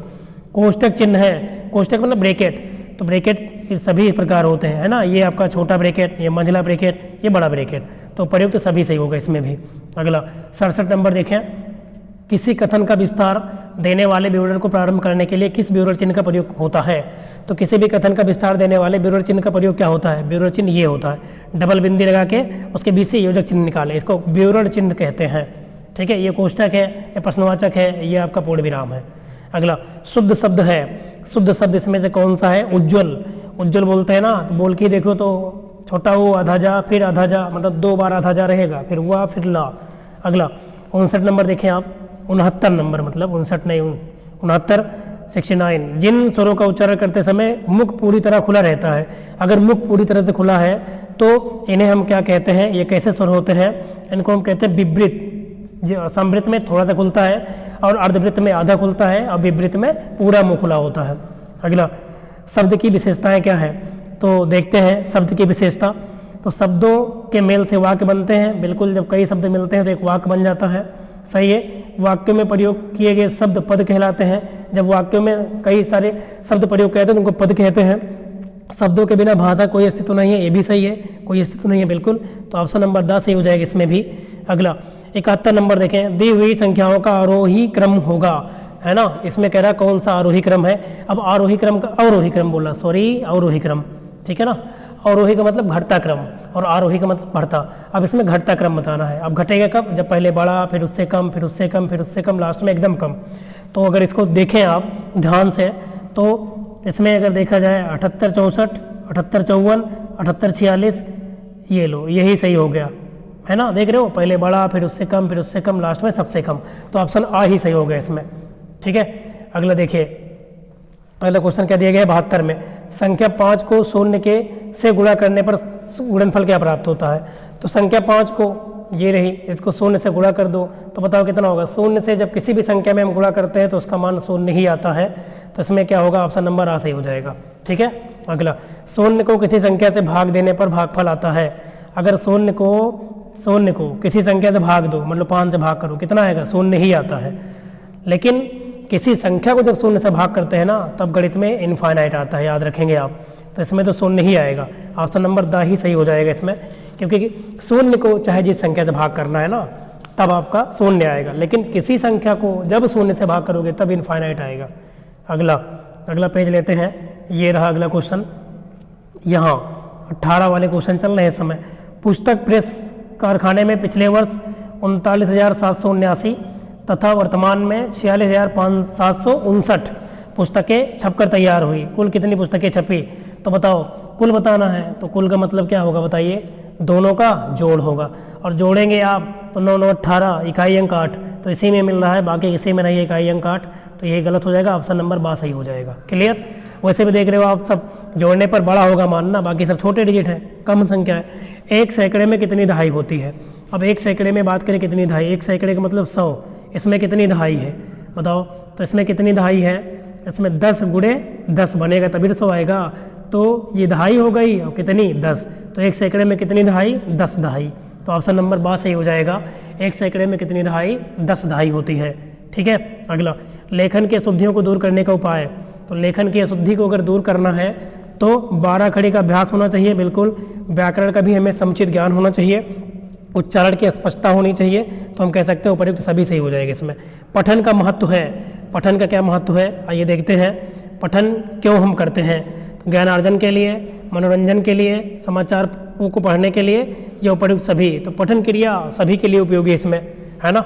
अगला 78 नंबर, देखो मैंने कहा था ना रिपीट होता है। यार अलावा व्यंजन है, कैसे व्यंजन है, यार अलावा अंतस्थ व्यंजन है, 4 होते हैं। ठीक है, जबकि उस व्यंजन कितने होते हैं, 4, सा, तीनों जो सा है और हा, ये उस व्यंजन है। और स्पर्श व्यंजन कितने होते हैं, 25 होते हैं, अभी बताया था हमने आपको। अगला, चा वर्ग का उच्चारण स्थान क्या है, चा, चा, छा, झ, झ, य। तो चा वर्ग का जो उच्चारण स्थान होता है ये कहाँ से होता है, तालु से होता है ना। जिह्वा होती है हमारे, तालु को टच करती है इसमें। अगली, अंग्रेजी में स्वरों की संख्या। तो अंग्रेजी में स्वरों की संख्या सबको पता होगा, 5 होते हैं, और 21 ओबेल्स होते हैं, सॉरी कॉन्सोनेंट्स होते हैं, जिन्हें व्यंजन कहते हैं, ओबेल्स तो स्वर को कहते हैं। तो ओबेल्स 5 होते हैं, कौन कौन, सबको पता होगा, ए, ई, आई, ओ, यू, ये 5 होते हैं। इंग्लिश में क्या, ओबेल्स मतलब स्वर। बाकी जो 21 बचते हैं, क्योंकि टोटल 26 वर्ड होते हैं इंग्लिश में, तो वो जो कि 21 बचे वो क्या होते हैं, कॉन्सोनेंट्स मतलब व्यंजन होते हैं। ठीक है, अगला क्वेश्चन देखिए आप, क्वेश्चन नंबर 81। इतिश्री के लिए किसका चिन्ह प्रयोग होता है, इतिश्री के लिए चिन्ह का प्रयोग कौन से होता है। तो इसमें चिन्ह का प्रयोग होता है ये वाला, 2 बार विवरण चिन्ह का प्रयोग होता है। कमल का समानार्थी शब्द नहीं है, तो बताओ, पंकज होता है, अनिल नहीं होगा, अनिल वायु का पर्यायवाची, अनल होता है, नहीं अनल भी नहीं होता, अनल दह आग का होता है, तो ये अनिल नहीं होगा। सरोज भी होता है, पंकज, नीरज, सरोज, पदम, है ना, ये सभी होते हैं। तो आपका बा वाला ऑप्शन सही हो जाएगा, मतलब बा नहीं होगा, इसमें नहीं है पूछा है। वर्तनी की दृष्टि से शुद्ध शब्द है, तो वर्तनी की दृष्टि से इसमें से कौन सा शुद्ध शब्द है, तो उज्ज्वल आया है, देखो फिर रिपीट हुआ ना क्वेश्चन है, तो कौन सही होगा इसमें, ऑप्शन नंबर सा, मतलब 2 बार आधा जया होता है उज्ज्वल में, उज्ज्वल बोला जाता है। अगला, संयुक्त व्यंजन ज्ञा, देखो फिर रिपीट हुआ है क्वेश्चन, मैंने कहा ना बहुत इंपॉर्टेंट है, किससे होता है, आधा जा और इया से मिलकर बना होता है, तो ऑप्शन नंबर बा सही हो जाएगा 84 में। चलिए आगे बढ़ते हैं हम बिना देरी किए हुए, क्वेश्चन अगला लेते हैं हम, करते हैं जूम। ये रहा क्वेश्चन, भाई मांझा भगना। अगला देखिए, भग रहा है ये बार बार। हिंदी में वचन होते हैं, हिंदी में कितने वचन होते हैं, तो आपको पता ही होगा हिंदी में कितने वचन होते हैं। तो हिंदी में 2 वचन होते हैं, एक वचन और बहुवचन, जबकि संस्कृत में कितने वचन होते हैं, 3, एक वचन, द्विवचन, बहुवचन। अगला, अवरोही क्रम है, अवरोही मतलब घटता हुआ क्रम, तो घटता हुआ क्रम का मतलब सबसे पहले सबसे बड़ा, सबसे भी उससे छोटा लास्ट में सबसे छोटा, तो ऑप्शन नंबर यही सही हो गया, क्योंकि ये वाला तो बढ़ता हुआ क्रम है। ठीक है, तो दोनों वाला ऑप्शन तो वैसे भी गलत होता, अवरोही है। अगर आरोही पूछा होता तो बा वाला सही होता इसमें, क्योंकि फिर छोटे से बड़े की ओर हम जाते हैं। अगला, 100 इकाई के समूह को क्या कहते हैं? 100 इकाई अगर है, 100 इकाइयाँ मिलकर क्या बनाती हैं? एक सैकड़ा बना देती हैं, है ना। एक की 100 इकाई अगर मिला दो आप तो 100 कम कितना आएगा? 100 आएगा। 100 बोले तो सैकड़ा, एक सैकड़ा बन जाएगा। अगला, गणित की मूल संक्रियाएं हैं, ये देखो क्वेश्चन भी रिपीट हुआ है। तो गणित की जो मूल संक्रियाएं होती हैं, जोड़ना, घटाना, गुणा और भाग, चारों होती हैं। तो ऑप्शन नंबर 7 सही होगा, क्रम 1 और 2 दोनों। अगला, जोड़ की क्रिया में क्या जोड़ते हैं? जोड़ की क्रिया में हम इकाई को इकाई से जोड़ते हैं, दहाई को दहाई से, सैकड़े को सैकड़े से। बिल्कुल सही है, ऑप्शन नंबर 10 सही हो जाएगा। ठीक है, ये तो करते हैं हम ना, जब भी दो संख्याएं दी गई हो उनको इकाई से इकाई जोड़ेंगे, दहाई को दहाई से जोड़ते हैं, सैकड़े को सैकड़े से। अगला देखिए क्वेश्चन नंबर, गुणा की संक्रिया नहीं है। गुणा की संक्रिया में क्या नहीं होता है? तो जो गुणा की संक्रिया है उसमें गुण होता है, बिल्कुल, गुणक भी होता है। गुणा की संक्रिया में शेष का कोई महत्व नहीं होता है। क्यों? गुणनफल भी तो होता है, शेष नहीं होता है। शेष तो भाग में आएगा, भाग में, भाग वाली क्रिया में, तो शेष नहीं होगा गुणा की संक्रिया में। ठीक है, बाकी सब होंगे। अगला देखिए क्वेश्चन नंबर 91, लेखन एक शारीरिक क्रिया है जिसमें बालकों के हाथों को गतिविधियां करनी पड़ती है। ये कथन किसका है? इंपॉर्टेंट है कि लेखन एक फिजिकल क्रिया होती है, शारीरिक है, जिसमें बालकों के हाथों को गतिविधियां करनी पड़ती हैं। और ये कथन जो दिया है श्रीमती मांटेसरी जी ने दिया है। किसने दिया है? मांटेसरी जी ने। अगला, जिनका उच्चारण कंठ के स्पर्श से होता है, तो का वाला होगा, क ख ग घ अंग, तो यही हो जाएगा। ठीक है, का वर्ग, क ख ग घ अंग। अगला, ज्ञानार्जन और ज्ञान वृद्धि का साधन है। ज्ञान अर्जन और ज्ञान वृद्धि का साधन क्या है, ये हमें बताना है। तो अगर देखें 93 में तो क्या हो जाएगा? प्रत्यक्ष निरीक्षण, स्वानुभव, बिल्कुल, विचार विनिमय, ये भी होगा। स्वाध्याय और पठनाभ्यास, ये भी सही है। तो उपयुक्त सभी सही होगा, इसमें सबसे होगा ना ज्ञान अर्जन और ज्ञान वृद्धि का साधन। अगला, विराम संबंधी समस्या का प्रमुख कारण है। विराम संबंधी समस्या का प्रमुख कारण क्या है? तो विराम चिन्हों का सही से ज्ञान का ना होना। आत्मविश्वास की बात है, ये तो इसे भी गलत है, ये भी गलत है। तो ऑप्शन नंबर आ सही हो जाएगा कि अगर विराम चिन्हों का सही से ज्ञान नहीं है तो होगा। ठीक है ना। अगला देखें आप, अगला क्वेश्चन देखिए, ये रहा क्वेश्चन, विवृत स्वर है। तो विवृत स्वर किसे कहते हैं? जिनको बोलते समय जो हमारा मुख होता है पूरी तरह से खुल जाता है। तो बताओ क्या होगा ऐसा? इसमें अगर देखें तो बड़ा और बड़ा ओ, आओ, मतलब बड़ा ओ नहीं, आओ। ठीक है, तो बड़ा और औ, ये होगा विवृत स्वर, जिनको बोलते समय हमारा जो मुख होता है पूर्ण रूप से खुलता है। अगला देखते हैं, आनंद का पर्यायवाची है। तो आनंद का पर्यायवाची मोद भी होता है, प्रमोद भी होता है, सुख भी होता है। तो उपयुक्त सभी सही हो जाएगा, दा वाला। 97 देखें आप, निम्नलिखित में से कौन सा संयुक्त व्यंजन नहीं है? तो कौन सा संयुक्त व्यंजन नहीं है? 4 होते हैं।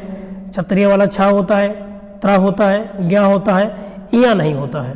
ठीक है ना। एक श्रमिक वाला सा होता है, तो ये होते हैं। तो इसमें ज्ञा वाला मतलब इया जो है नहीं होगा। 4 होते हैं। अगला देखें 98, देख रहे हो ना क्वेश्चन कैसे कैसे वही क्वेश्चन बार बार लैंग्वेज बदल के रिपीट हो रहा है। क्वेश्चन नंबर देखें 98, क्या है? निम्नलिखित में से दीर्घ स्वर है। दीर्घ स्वर का मतलब है बड़ा, तो बड़ा हो जाएगा इसमें। ठीक है ना, बड़ा, आओ, ये सब आएंगे। ए 99 देखें आप, किसके उच्चारण में निचला होंठ ऊपरी दांतों को स्पर्श करता है? नीचे का होंठ ऊपर के दांत को स्पर्श करता है। तो ये बोल के देखें आप, तो जब आप बोलेंगे ना तो आपको बा बोल के देखें, बा में हो जाएगा। अगला, वाह में नहीं होगा, बा में। वाक्य जहाँ बहुत ही कम ठहरना होता है वहाँ प्रयोग होता है। जब आप कोई वाक्य बोल रहे हैं और थोड़े से बहुत ही कम समय के लिए रुकते हैं फिर बोलते हैं, तो वहाँ पे अल्प विराम का प्रयोग होता है। किस चिन्ह का? अल्प विराम का।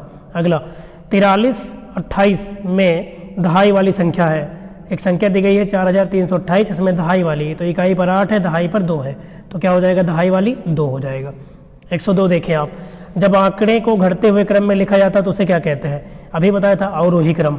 घटते हुए क्रम का मतलब अवरोही क्रम और बढ़ते हुए क्रम का मतलब आरोही क्रम, याद रखेंगे। अगला, मूल संख्या में वृद्धि करना मतलब बढ़ाना अथवा योग करना है। क्या है? जोड़ना। जब हम जोड़ते हैं तभी तो वृद्धि होती है। ठीक है ना। तो ऑप्शन नंबर आ सही हो जाएगा इसमें। अगला क्वेश्चन देखें आप, किसी भी संख्या के मान होते हैं। तो किसी भी संख्या के मान होते हैं, है ना। कह रहा है कि किसी भी संख्या के मान होते हैं। तो किसी संख्या के अगर मान की बात करें तो 2 मान होते हैं, स्थानीय मान और जातीय मान, प्लेस वैल्यू और फेस वैल्यू। ठीक है ना। अगला, 3 अंकों की सबसे पहली संख्या है। अब सबसे पहले का मतलब सबसे छोटी संख्या 100 होगी, 100 3 अंक की, क्योंकि 100 से एक जैसे कम करोगे 2 अंकों की संख्या बन जाएगी। तो यही तो बात हुई। लैंग्वेज बदल दिया है, क्वेश्चन वही है। अगला देखिए क्वेश्चन नंबर 101 देखते हैं हम। ये रहा क्वेश्चन नंबर 101। हिंदी में स्वर होते हैं, तो हिंदी में स्वर कितने हैं? 11। हिंदी में स्वरों की संख्या कितनी है? 11। याद रखना, मैंने पहले ही शुरुआत में ही बताया था। मनुष्य के उच्चारणोपयोगी अवयव हैं, कहाँ कहाँ से जो है मनुष्य ध्वनि निकाल सकता है, निकालता है। तो काकल, ये काकल क्या है यार, कंकाल होना चाहिए। कंठ, दान, दंत, तो उपयुक्त सभी होगा, लेकिन ये इसको देख लेंगे आप, काकल क्या है इसमें, ठीक है ना। अगला देखिए, ध्वनि विज्ञान में अध्ययन किया जाता है, तो ध्वनि विज्ञान में किसका अध्ययन करते हैं? तो अगर बात करें ध्वनि विज्ञान में किसका अध्ययन, तो मानव मुख से निकली श्वास का थोड़ी ना करते हैं, मानव मुख से निकली ध्वनि का अध्ययन करेंगे ना हम। अगला, ओष्ठाकृति के आधार पर स्वर होते हैं, मतलब ओष्ठ की आकृति के आधार पर स्वर के कितने प्रकार हैं? तो वृत्ताकार और अवृत्ताकार, मतलब आ और बा दोनों सही होगा इसमें। अगला, व्यंजनों को उच्चारण की दृष्टि से बांटा गया है, कितने भागों में बांटा गया है व्यंजनों को उच्चारण की दृष्टि से? तो अगर बात करें तो यहाँ पे 3 भागों में, कितने भागों में? 3।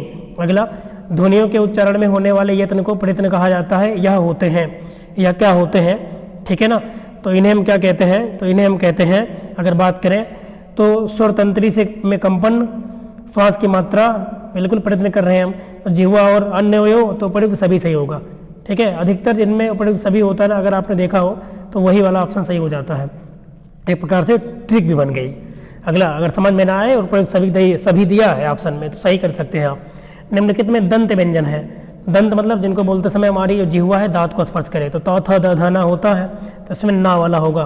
ता वर्ग होता है पूरा, तो ना ही होगा, आप देख सकते हैं ऑप्शन नंबर आ सही हो जाएगा। अगला, आश्चर्य, हर्ष, शोक, उत्साह इत्यादि को व्यक्त करने में क्या प्रयोग होता है ना। जहाँ पे बहुत ज़्यादा आश्चर्य व्यक्त करना है, खुशी, दुख मनाना है, उत्साह प्रकट करना है, तो वहाँ विस्मय बोधक का प्रयोग होता है, ये वाला चिन्ह का, है ना, ये चिन्ह का प्रयोग करते हैं हम। अगला, ढ वर्ग किस वर्ग में आता है? तो ट ठ ड ढ, तो ट वर्ग में आएगा। किस में आएगा? ट ठ ड ढ अड़, 5 होते हैं, तो इसी में आएगा। अगला क्वेश्चन देखें आप, ये रहा क्वेश्चन, और इस वाले में अब पूरा इसी वीडियो में आपका मतलब ये कंप्लीट होगा। इसके बाद तुरंत हम करेंगे अति लघुत्तरीय प्रश्नों को, तो थोड़ा सा और पेशेंस बनाएंगे, पूरे 2016 तक के कंप्लीट। संख्या 13 कैसी है? जो संख्या 13 है ये क्या है? विषम भी है और सम तो है नहीं है, तो अगर देखें तो केवल विषम, इस ऑप्शन के अनुसार विषम है, और ये एक अभाज्य संख्या भी है अगर देखें तो, लेकिन अभाज्य दिया नहीं तो विषम सही हो जाएगा। अवरोही क्रम क्या है? फिर आ गया अवरोही क्रम, तो घटता हुआ क्रम, तो घटता हुआ क्रम अगर देखें तो यही ऑप्शन नंबर आ वाला मिल रहा है, क्योंकि ये वाला तो बढ़ता हुआ क्रम बन रहा है, तो ऑप्शन नंबर आ सही हो जाएगा। अगला, भाग की संक्रियाएं क्या होती हैं? भाग में क्या क्या होता है? भाज्य भी होता है, भाजक भी आता है, भागफल भी आता है ना, शेषफल भी आता है, तो उपयुक्त सभी होगा इसमें। अगला, भाषा शिक्षण के पक्ष हैं, तो भाषा शिक्षण के कह रहा है कि कौन कौन से पक्ष हैं, तो बताइए भाषा शिक्षण के पक्ष कौन होंगे इसमें? तो भाषा शिक्षण के जो पक्ष होंगे, पठन भी होता है, लेखन भी होता है, व्याकरण भी होता है, उपयुक्त सभी सही हो जाएगा। अगला, भाषिक अज्ञानता संबंधी समस्या है, तो अगर देखें भाषिक अज्ञानता संबंधी समस्या क्या है, तो अगर देखा जाए तो लिपि संबंधी अज्ञानता, व्याकरण का अपर्याप्त ज्ञान, सही विराम चिन्हों का प्रयोग का अभाव, तो इसमें सब सही होगा ना। अगला, 99 में लास्ट क्वेश्चन बहुविकल्पीय का, 99 में दहाई है, अब 99 में दहाई और इकाई दोनों 9 है, तो इसमें 9 ही सही हो जाएगा। तो इस प्रकार 2022 से लेकर 2016 तक के सभी बहुविकल्पीय प्रश्नों को हमने कवर किया। अब हम शुरू करते हैं तुरंत ही अति लघुत्तरीय प्रश्नों को, जो कि 2022 से अभी तक पूछे गए हैं 16 तक।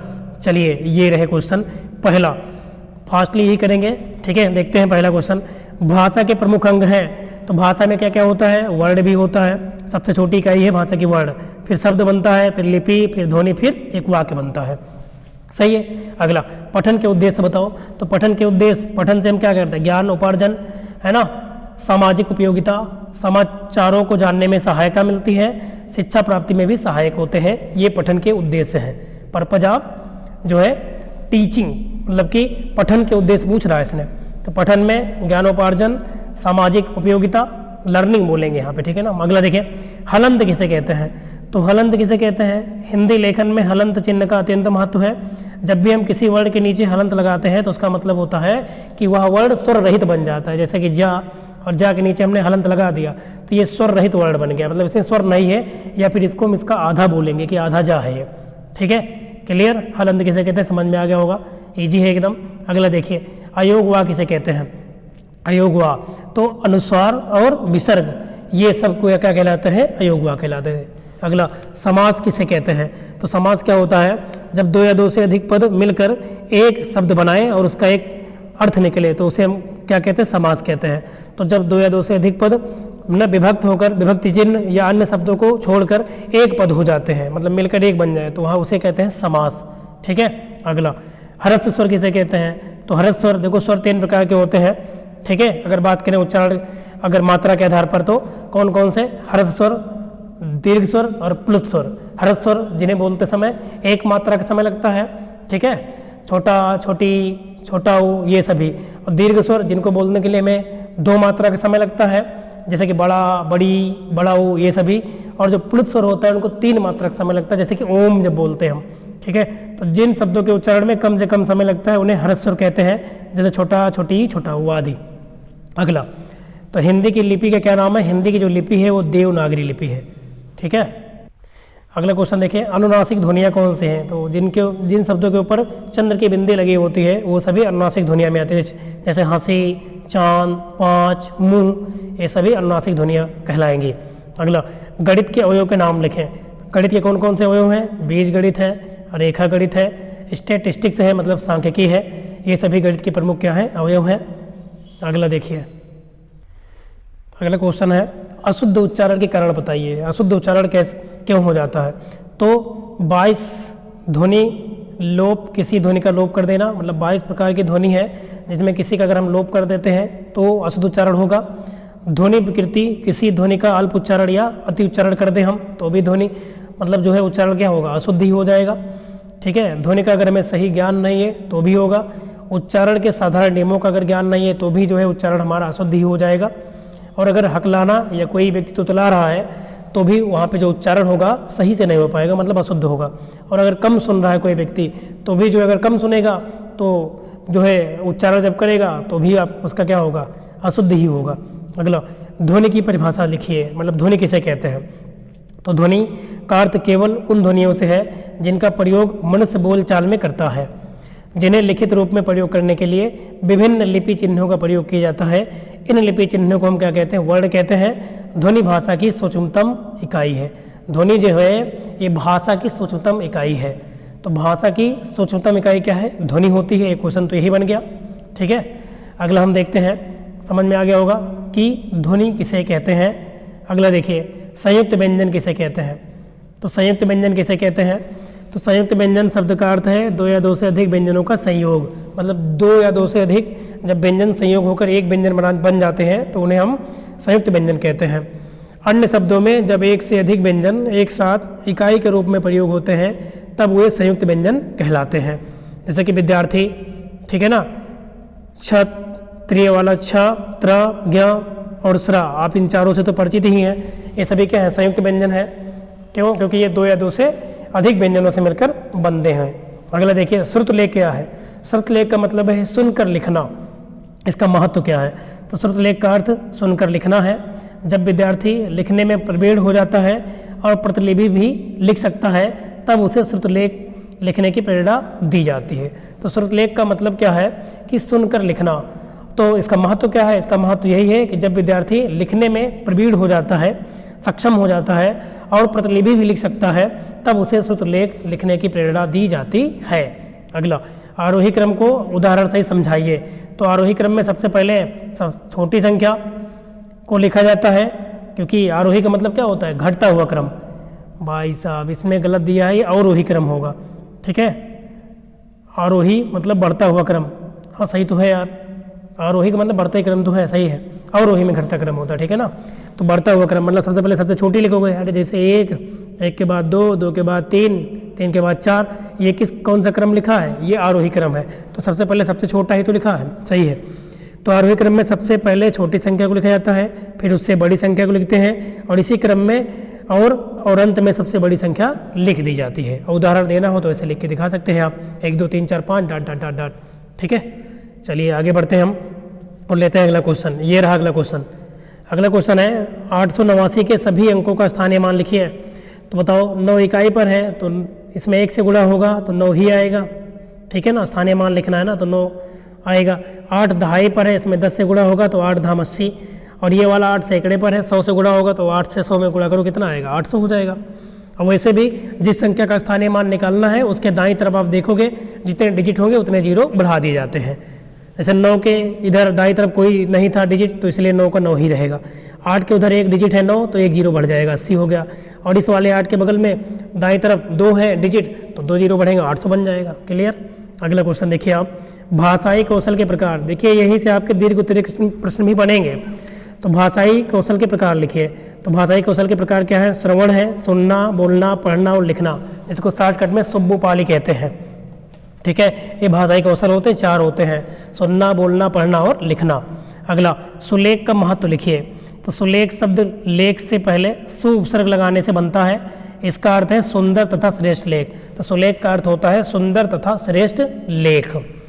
जो बच्चा, या फिर आगे देखते हैं हम, भाषा शिक्षक को आरंभ से ही बच्चों में सुंदर लेख लिखने की आदत डालनी चाहिए।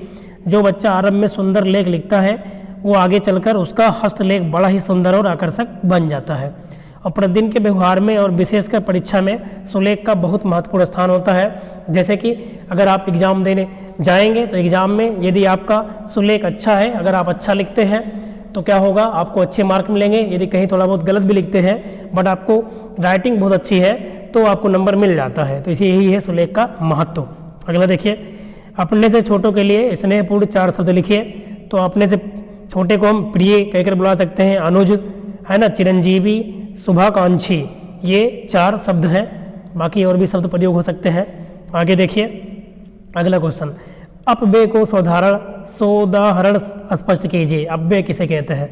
तो अपव्यय का अर्थ होता है जो व्यय न हो। अपव्यय जो व्यय न हो, मतलब जिन शब्दों के उपयोग से वाक्य में लिंग, वचन, पुरुष, कारक, काल आदि की वजह से कोई भी परिवर्तन नहीं होता, उन शब्दों को हम कहते हैं अपव्यय शब्द। ठीक है ना। तो अपव्यय शब्द हर स्थिति में अपने मूल स्वर में ही रहते हैं। इन शब्दों को अभिकारी शब्द भी कहते हैं। मोस्ट इंपॉर्टेंट रहेगा एग्जाम के लिए कि अभिकारी शब्द किसे कहते हैं। तो अभिकारी शब्द को अपव्यय शब्द भी कहते हैं। और इनके प्रयोग से क्या होता है, किसी भी प्रकार का वाक्य में लिंग, वचन, पुरुष, कारक, काल कोई भी परिवर्तन नहीं होता है। उदाहरण के लिए जैसे आज है, कल है, इधर है, उधर है, किंतु है, परंतु है, लेकिन है, जब तक है, अब तक है, कब तक है, कहाँ तक, ये सभी कैसे शब्द हैं? अभिकारी शब्द। मतलब इनके प्रयोग से किसी भी वाक्य में लिंग में, काल में कोई परिवर्तन नहीं होता है। जहाँ पे लगा दो इनका अपना खुद का वैल्यू होगा, बस कोई परिवर्तन ये वाक्य में नहीं करेंगे। अगला, अनुनासिक ध्वनि युक्त 4 शब्द लिखिए। तो हंसी अभी आप पढ़े ही थे, जिनके ऊपर चंद की बिंदी लगी हो, ऐसे शब्द सब अनुनासिक होते हैं, ये सभी हो गया। अगला, संयुक्त स्वर कौन कौन से हैं? तो संयुक्त स्वर मतलब जो स्वर 2 स्वरों से मिलकर, 2 या 2 से अधिक स्वरों से मिलकर बने, संयुक्त स्वर ओ है, औ है, अय है, ये सभी हैं संयुक्त स्वर। जबकि संयुक्त व्यंजन तो आप पढ़े ही हैं, है ना। अगला देखिए, राम ने रावण को मारा, वाक्य को क्रमवाच्य में परिवर्तित कीजिए। राम ने रावण को मारा, तो रावण जो है वो राम के द्वारा मारा गया। रावण राम के द्वारा मारा गया। ठीक है। अगला, लिखना सिखाने के पद्धतियों को बताइए। तो लिखना किसी बच्चे को सिखाना है तो कौन कौन सी विधि है? मॉन्टेसरी विधि है, रूपरेखा अनुकरण विधि है, अनुकरण विधि है, मनोवैज्ञानिक विधि है, चित्र विधि है, चित्र के द्वारा हम बच्चों को सिखा सकते हैं लिखना, पेस्टोलॉजी विधि है, जे कोटॉट विधि है। तो ये सभी लिखना सिखाने की पद्धतियाँ हैं, विधियाँ हैं। अगला, पठन की क्रिया में आरोह अवरोह का महत्व बताइए। पठन की क्रिया में आरोह अवरोह का महत्व बताना है। तो पठन की प्रक्रिया में जब तक उचित आरोह अवरोह का समावेश नहीं होता तब तक उसमें सार्थकता उत्पन्न नहीं होती और न ही पाठ्य वस्तु का भाव ग्रहण हो पाता है। तो पाठ्य वस्तु के भाव के अनुसार उचित आरोह अवरोह का अभाव उसके भाव ग्रहण करने में भ्रम उत्पन्न कर देता है। इसलिए पठन का मूल तत्व आरोह अवरोह है। अनेक अवसरों पर छात्रों द्वारा उचित आरोह अवरोह का ध्यान न रखते हुए पठन किया जाता है। ठीक है। तो आरोह अवरोह का बहुत ही महत्वपूर्ण ध्यान देना पड़ता है हमें। इनसे जो है वाक्य में क्या हो सकता है, उचित जो है अगर आरोह अवरोह का प्रयोग हम नहीं करेंगे तो क्या हो जाएगा, जो पठन क्रिया है वो भी सही से नहीं हो पाएगी और जो हम वाक्य को बोल रहे हैं वो भी हमारा जो है अशुद्ध उच्चारण होगा, एक प्रकार से हम ये कह सकते हैं। अगला, अग्नि के 4 पर्यायवाची शब्द लिखें। पर्यायवाची शब्द जिनको हम समाधि कहते हैं।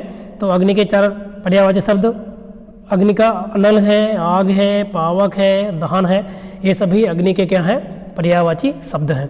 अगला देखिए, अगला क्या दिया गया है, अगला है घटाने से क्या आशय है। तो घटाने का मतलब होता है किसी संख्या में से कुछ कम करना।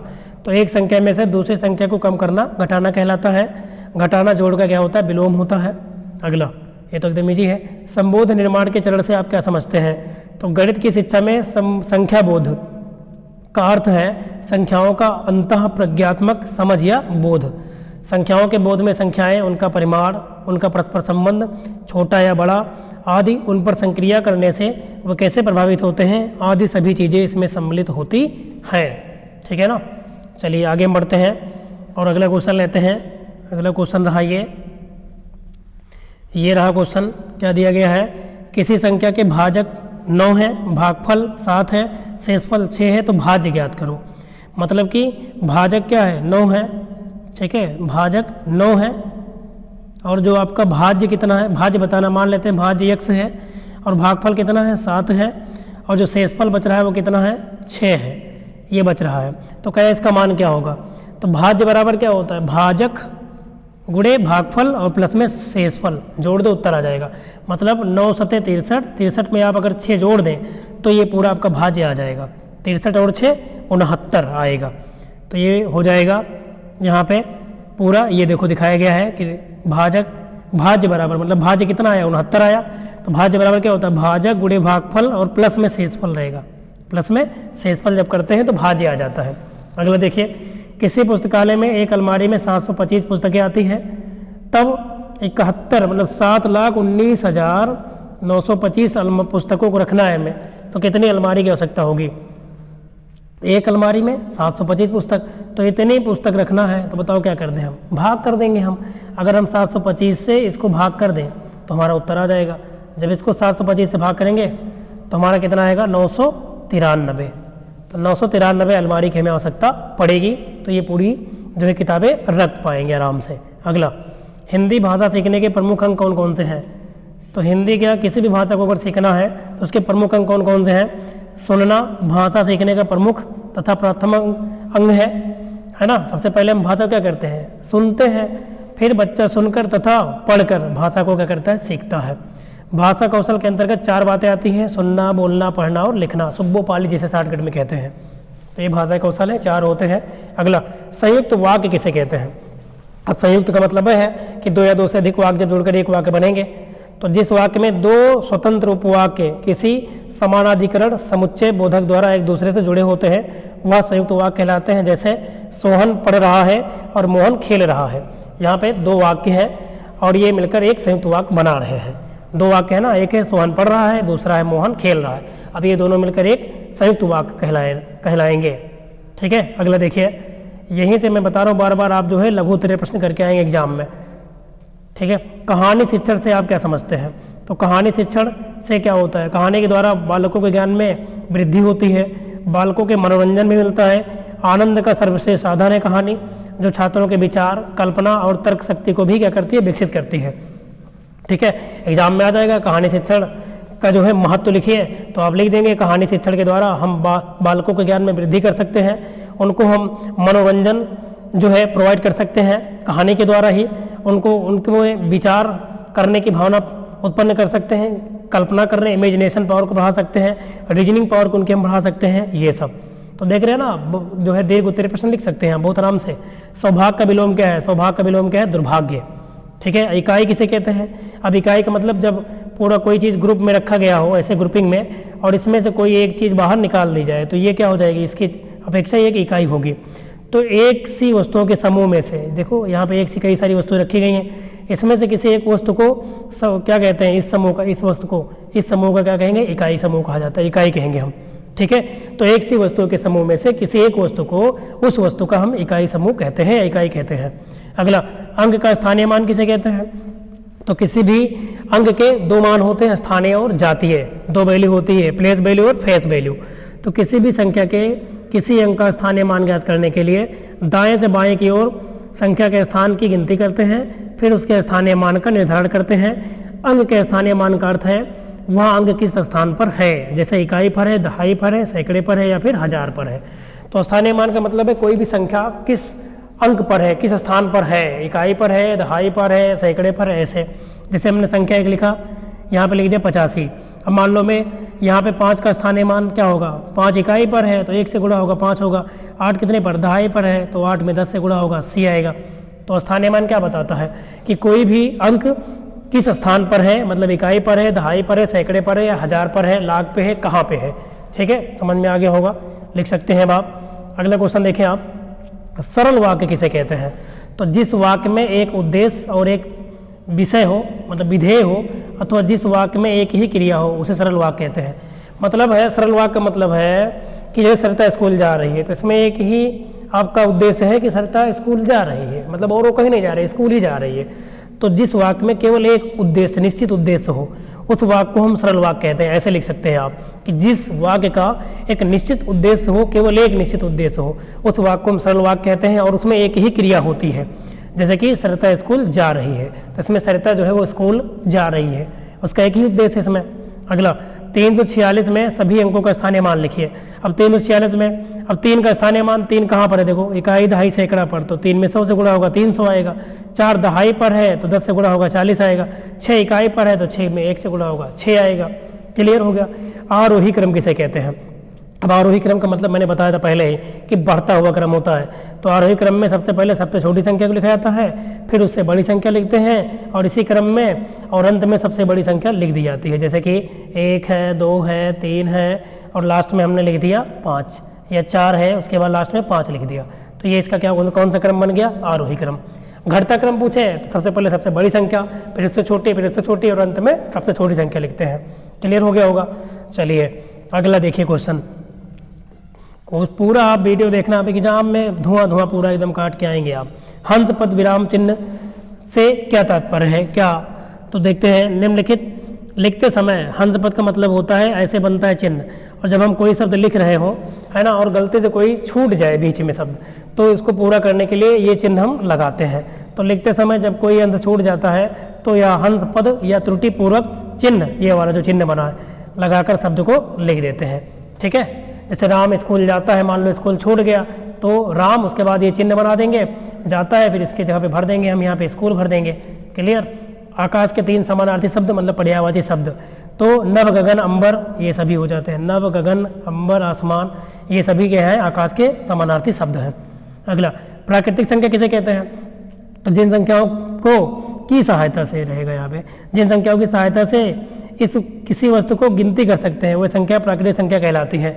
और प्राकृतिक संख्या का प्रारंभ 1 से होता है। 1 2 3 4 5 dot dot dot dot dot. सबसे छोटी प्राकृतिक संख्या क्या है, 1 है। अगला पठन से क्या आशय है। तो पठन का शाब्दिक अर्थ क्या है, पढ़ना। पठन का अर्थ ही होता है पढ़ना, अर्थात लिखित सामग्री को पढ़ना और पढ़कर उसके अर्थ को ग्रहण करना, ये जो क्रिया है पठन कहलाती है। इस प्रक्रिया को पठन या वाचन कहा जाता है। तो पठन का शाब्दिक अर्थ क्या है, पढ़ना, अर्थात लिखी हुई सामग्री को पढ़ना और पढ़कर उसके अर्थ को ग्रहण करना ही पठन क्रिया कहलाती है। अगला क्वेश्चन देखें आप, लेखन किसे कहते हैं।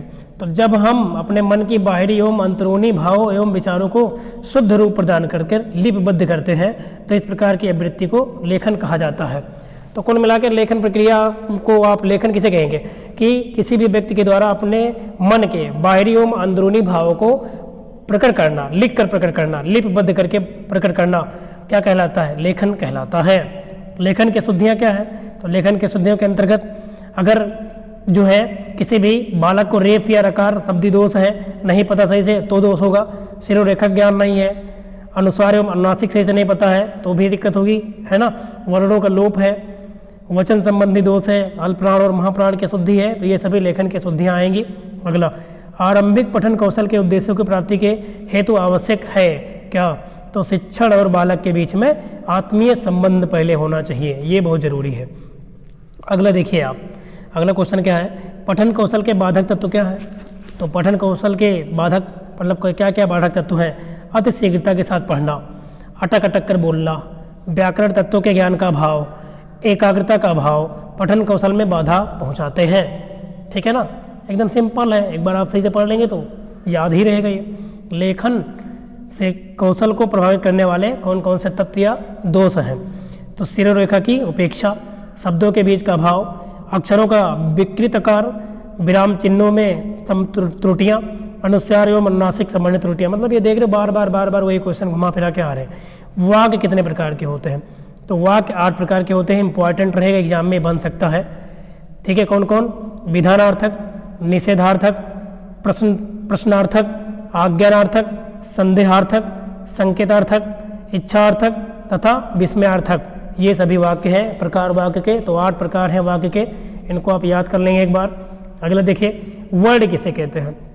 तो वर्ड जो होते हैं ऐसी ध्वनियाँ होती हैं मूल, जिनको हम अलग नहीं कर सकते, इनका खंड नहीं कर सकते। तो जिनको खंड खंड ना किया जा सके, अखंड मूल ध्वनि को ही हम क्या कहते हैं? वर्ड कहते हैं। जैसे कि छोटा है ना, छोटा है, छोटी ई है, ये सभी क्या हो जाएंगे? वर्ड है, पूरे के पूरे वर्ड है। इनका अगर आप खंड कर देते हैं तो फिर इनका कोई अर्थ नहीं निकलेगा, मतलब इसका आप खंड कर ही नहीं सकते हैं। तो जिन ध्वनियों का आप खंड नहीं कर सकते, जिनका खंडन नहीं कर सकते, ऐसी ध्वनियाँ वर्ड कहलाती हैं। ठीक है, अगला देखिए क्वेश्चन। अगला क्वेश्चन ये रहा, ये पेज और इम्पॉर्टेंट है आपके लिए। वाक्य की प्रमुख विशेषता क्या होती है? तो वाक्य के अंदर भावों को अभिव्यक्त करने की क्षमता निहित होती है। तो वाक्य की प्रमुख विशेषता क्या है? भावों को अभिव्यक्त करने की क्षमता। अगला, निम्नलिखित में संयुक्त व्यंजन कितने हैं? तो संयुक्त व्यंजन मैंने पहले ही बताया था, 4 है। क्षत्रिय वाला छ, त्र, ज्ञ और श्रमिक वाला स्र, ये है। अगला, च वर्ण की ध्वनियाँ हैं। तो च वर्ण में 5 वर्ण आते हैं। कौन कौन? च, छ, जा, जाइयाँ, और ये सभी स्पर्श व्यंजन है। पा में प, फ, ब, भ, म, ये भी स्पर्श व्यंजन है। अंतस्थ व्यंजन य, र, ल, व, य, र, ल, व, जिसमें ला पार्श्विक वर्ड भी कहलाता है, शुरू में ही पढ़े थे आप। अगला, शब्द किसे कहते हैं? तो अक्षरों तथा वर्णों के परस्पर मेल को शब्द कहते हैं। अक्षरों तथा वर्णों के परस्पर मेल को क्या कहते हैं? शब्द कहते हैं। इंपॉर्टेंट है। हलंत से क्या अभिप्राय है? इसको आप ऊपर पढ़े थे, है ना। हलंत जब किसी भी वर्ड में हम लगा देते हैं तो स्वर रहित वर्ण कहलाता है। मूर्धन्य वर्ण कौन कौन से हैं? तो मूर्धन्य वर्ण ये है, ऋ है, ट, ठ, ड, ढ, अड़, र और सरकोट वाला सा, ये मूर्धन्य वर्ण है, इनको आप याद रखना। संस्कृत भाषा की लिपि कौन सी है? तो नागरी लिपि, जबकि हिंदी की देवनागरी है। अगला, विसर्ग का आशय स्पष्ट कीजिए। विसर्ग क्या है? तो हिंदी लेखन में विसर्ग के प्रयोग से किसी भी शब्द में बल प्रदान किया जाता है। उदाहरण है, दुख के स्थान पर ये लिखा जाता है दुख, द में छोटा मात्रा के बाद ये बिंदु लगाया जाता है, ये है ना, तो ये विसर्ग का चिन्ह है। तो ये होता है दुख के स्थान पर दुख लिखना। अंग्रेजी वर्णमाला में कितने स्वर हैं? 5, ए, ई, आई, ओ, यू। का वर्ग में कितने वर्ण? 5, का, ख, ग, घ, ङ। इनका उच्चारण स्थान क्या है? तो कंठ है। ठीक है, अगला देखिए आप, अगला क्या दिया गया है? स्वरों का लिखित वर्णन प्रस्तुत कीजिए। तो ये तो सबको आता है, स्वर और इसकी मात्रा दी गई है, ये सब आपको आती हैं, है ना, एकदम ईजी है। अगला पेज लेते हैं हम और लिखते हैं अगला क्वेश्चन, बलाघात क्या है? बलाघात क्या है? तो बलाघात मूलतः शक्ति की वह मात्रा है जिसमें ध्वनि, अक्षर, शब्द या वाक्य का उच्चारण किया जाता है, और शक्ति अधिक के कारण ही अपेक्षाया अधिक बलाघात युक्त ध्वनि, अक्षर या शब्द आसपास की अन्य ध्वनियों आदि से अधिक मुखर एवं शक्तिशाली होते हैं। ठीक है, अगला देखिए, जिह्वा के आधार पर हिंदी ध्वनियों का जो है आपको वर्गीकरण करना है। तो समृत में छोटी, बड़ी, छोटा ऊ, बड़ा ऊ आता है। अर्धविवृत में अए, औ, आ आता है, विवृत में बड़ा आता है और औ भी आता है। अर्धसमृत में ए और ओ आता है, इनको आप याद रखेंगे। ऋर जो शब्द है, स्वर है, इसका उच्चारण स्थान क्या है? तो इसका होता है कठोर तालु, ऋर बोल के देखें आप, तो कठोर तालु होता है। अगला देखिए क्वेश्चन, ऊष्म व्यंजन क्या है? तो जिन वर्णों के उच्चारण में वायु उच्चारण के स्थान से छूकर सीटी की ध्वनि के समान बाहर निकलती है, वे ऊष्म व्यंजन कहलाते हैं। ठीक है ना, और ये कितने हैं? 4 हैं। कौन कौन से हैं? तो तीनों के तीनों, पहली बात तो सा आते हैं, तीनों के तीनों सा और हा, ये ऊष्म व्यंजन आते हैं, होते हैं। अनुनासिक स्वर को परिभाषित कीजिए। तो जब स्वर केवल मुख से बोले जाते हैं तो उनका स्वरूप साधारण होता है, परंतु जब स्वर नाक से बोले जाते हैं तो उनके ऊपर चंद्र बिंदु लगाया जाता है, और ऐसे स्वर नाक से बोले जाने के कारण अनुनासिक कहलाते हैं, जैसे उंगली, आंधी आदि। ठीक है ना, तो कुल मिला के अनुनासिक स्वर किसे कहते हैं? तो अनुनासिक स्वर वे स्वर होते हैं जिनको बोलते समय जो होता है मुख के साथ साथ जो ध्वनि होती है नाक से भी निकलती है, और ऐसे शब्दों में चंद्र की बिंदु लगाई जाती है, और इन स्वरों को हम कहते हैं अनुनासिक स्वर। अगला, हलंत से क्या अभिप्राय है? देखो कितनी बार ये क्वेश्चन पूछा गया है। तो हलंत का आशय है आधा वर्ण या स्वर रहित वर्ण। तो जब किसी व्यंजन को स्वर रहित लिखना होता है तो उन्हें हम हलंत वर्ण कहते हैं। जैसे कि हलंत व्यंजन कहेंगे, जैसे कि मैंने कहा जा के नीचे ये चिन्ह लगा दो, ये हलंत हो गया, आधा हो गया, मतलब स्वर रहित ये आपका व्यंजन हो गया, इसमें स्वर नहीं है। अगला देखिए आप, अगला क्वेश्चन है अंग्रेजी वर्णमाला में कितने वर्ण हैं? तो अंग्रेजी वर्णमाला में कितने होते हैं? 26 होते हैं, ए से लेकर जेड तक, जिसमें 5 स्वर होते हैं और 21 व्यंजन होते हैं। चा वर्ग की उच्चारण ध्वनियाँ कितनी है? तो 5 ही होती है किसी भी वर्ग की। यहाँ पे अगर देखें पांचों में जो स्पर्श है, स्पर्श ध्वनियाँ कहते हैं इनको, स्पर्श व्यंजन कहते हैं, चा छा जा या। अगला, गुणा में कौन सी संक्रियाएं होती हैं? तो गुणा में गुणनफल होता है, गुणज होता है, गुणक होता है, इसमें शेष नहीं आता। अगला, सस्वर पठन से आप क्या समझते हैं? तो स्वर सहित वाचन सस्वर वाचन कहलाता है, अर्थात लिखी हुई विषय वस्तु को देखकर सस्वर पढ़ना सस्वर पठन है। सस्वर वाचन के 2 भेद हैं। नंबर 1 आदर्श वाचन, अनुकरण वाचन।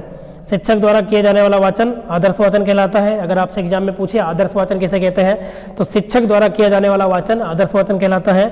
जबकि अनुकरण वाचन बच्चों या छात्रों के द्वारा किया जाता है, मतलब जो अध्यापक बोलते हैं उसको सुनकर जब जो है क्या किया जाता है, वाचन किया जाता है बच्चों के द्वारा, छात्रों के द्वारा, तो वो वाचन कहलाता है आपका अनुकरण वाचन। तो वाचन 2 प्रकार के होते हैं। क्लियर? अगला देखते हैं हम। अगला देखिए, अगला क्वेश्चन आपका ये रहा, भाषा शिक्षण में उचित आरोह अवरोह की कठिनाई उत्पन्न होने के 2 कारण बताइए। तो अगर आप भाव को समझ कर नहीं पढ़ रहे हैं तो ये होगा, धारा प्रवाह का अगर अभाव है ना, अवरोह है ना, अगर आप सही से आरोह अवरोह का नहीं ज्ञान है तो भी दिक्कत हो जाएगी। मूल भाव के विपरीत अगर पठन कर रहे हैं तो भी, और जल्दी जल्दी पढ़ रहे हैं मतलब शीघ्रता से, तो भी जो है ये कठिनाई उत्पन्न करेगा ही। पढ़ते समय ध्यान रखने योग्य बातें, तो अगर हम पढ़ रहे हैं कोई भी लेख कोई भी चीज़, तो हमें क्या क्या ध्यान देना चाहिए? तो शुद्ध पठन शैली के लिए अग्रलिखित बातों पर ध्यान देना आवश्यक है। नंबर 1, पढ़ते समय प्रभावोत्पादों शब्दों पर विशेष बल देकर बोलना चाहिए ताकि श्रोता उसके पठन की ओर आकर्षित हो सके। दूसरा, प्रत्येक शब्द पर बल देना जरूरी है, ऐसा करने पर पठन पूर्णतः सफल होगा। जहाँ रुकने की आवश्यकता हो वहाँ अवश्य रुकना चाहिए, है ना, नहीं तो इससे अर्थ का अनर्थ हो जाता है। ठीक है। अगला क्वेश्चन ये रहा, असुंदर मतलब खराब लेखन के 2 कारण बताइए। तो आइए देखते हैं, खराब लेखन के, असुंदर लेखन के 2 कारण। तो बताइए, ये सब क्वेश्चन देखो घूम फिर के वही चीज़ें हैं। अगर लिखते समय बालक के बैठने का ढंग सही से नहीं है तो भी सही से नहीं लिखेगा, लेखन खराब होगा उसका। लिखने की कापी और आंखों की बीच जो दूरी है जो बताई गई है वो अगर सही नहीं है तो भी होगा। कलम पकड़ने का अगर ढंग सही ना हो तो भी जो है लेखन खराब ही होगा, अशुद्ध होगा। अगर विराम चिन्हों का उचित प्रयोग न किया जाए तो भी लेखन अशुद्ध ही होगा। अगला, पठन कितने प्रकार का होता है? तो पठन के प्रकार दिए गए हैं, मुद्रा भाव पठन, दृश्य पठन, अभिनय पठन, चित्र पठन। तो 4 प्रकार दिए गए हैं यहाँ पे।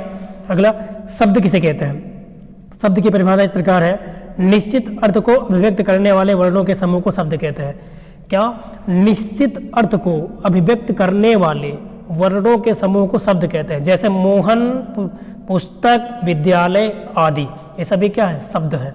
अगला देखिए, श्रुतलेख किसे कहते हैं? तो श्रुतलेख सुनकर लिखे हुए लेख को श्रुतलेख कहते हैं। अध्यापक या कोई छात्र बोलता है एवं छात्र उसे लिखते हैं, शीघ्रता, सुंदरता, शुद्धता के साथ लिखा लेख ही वास्तव में श्रुतलेख है। तो आप ऐसे भी कह सकते हैं कि श्रुतलेख का अर्थ होता है सुनकर लिखना, अर्थात शीघ्रता से, सुंदरता पूर्वक, शुद्ध पूर्वक, है ना, किसी लेख को अगर लिखा जाए तो ये श्रुतलेख का अर्थ होता है।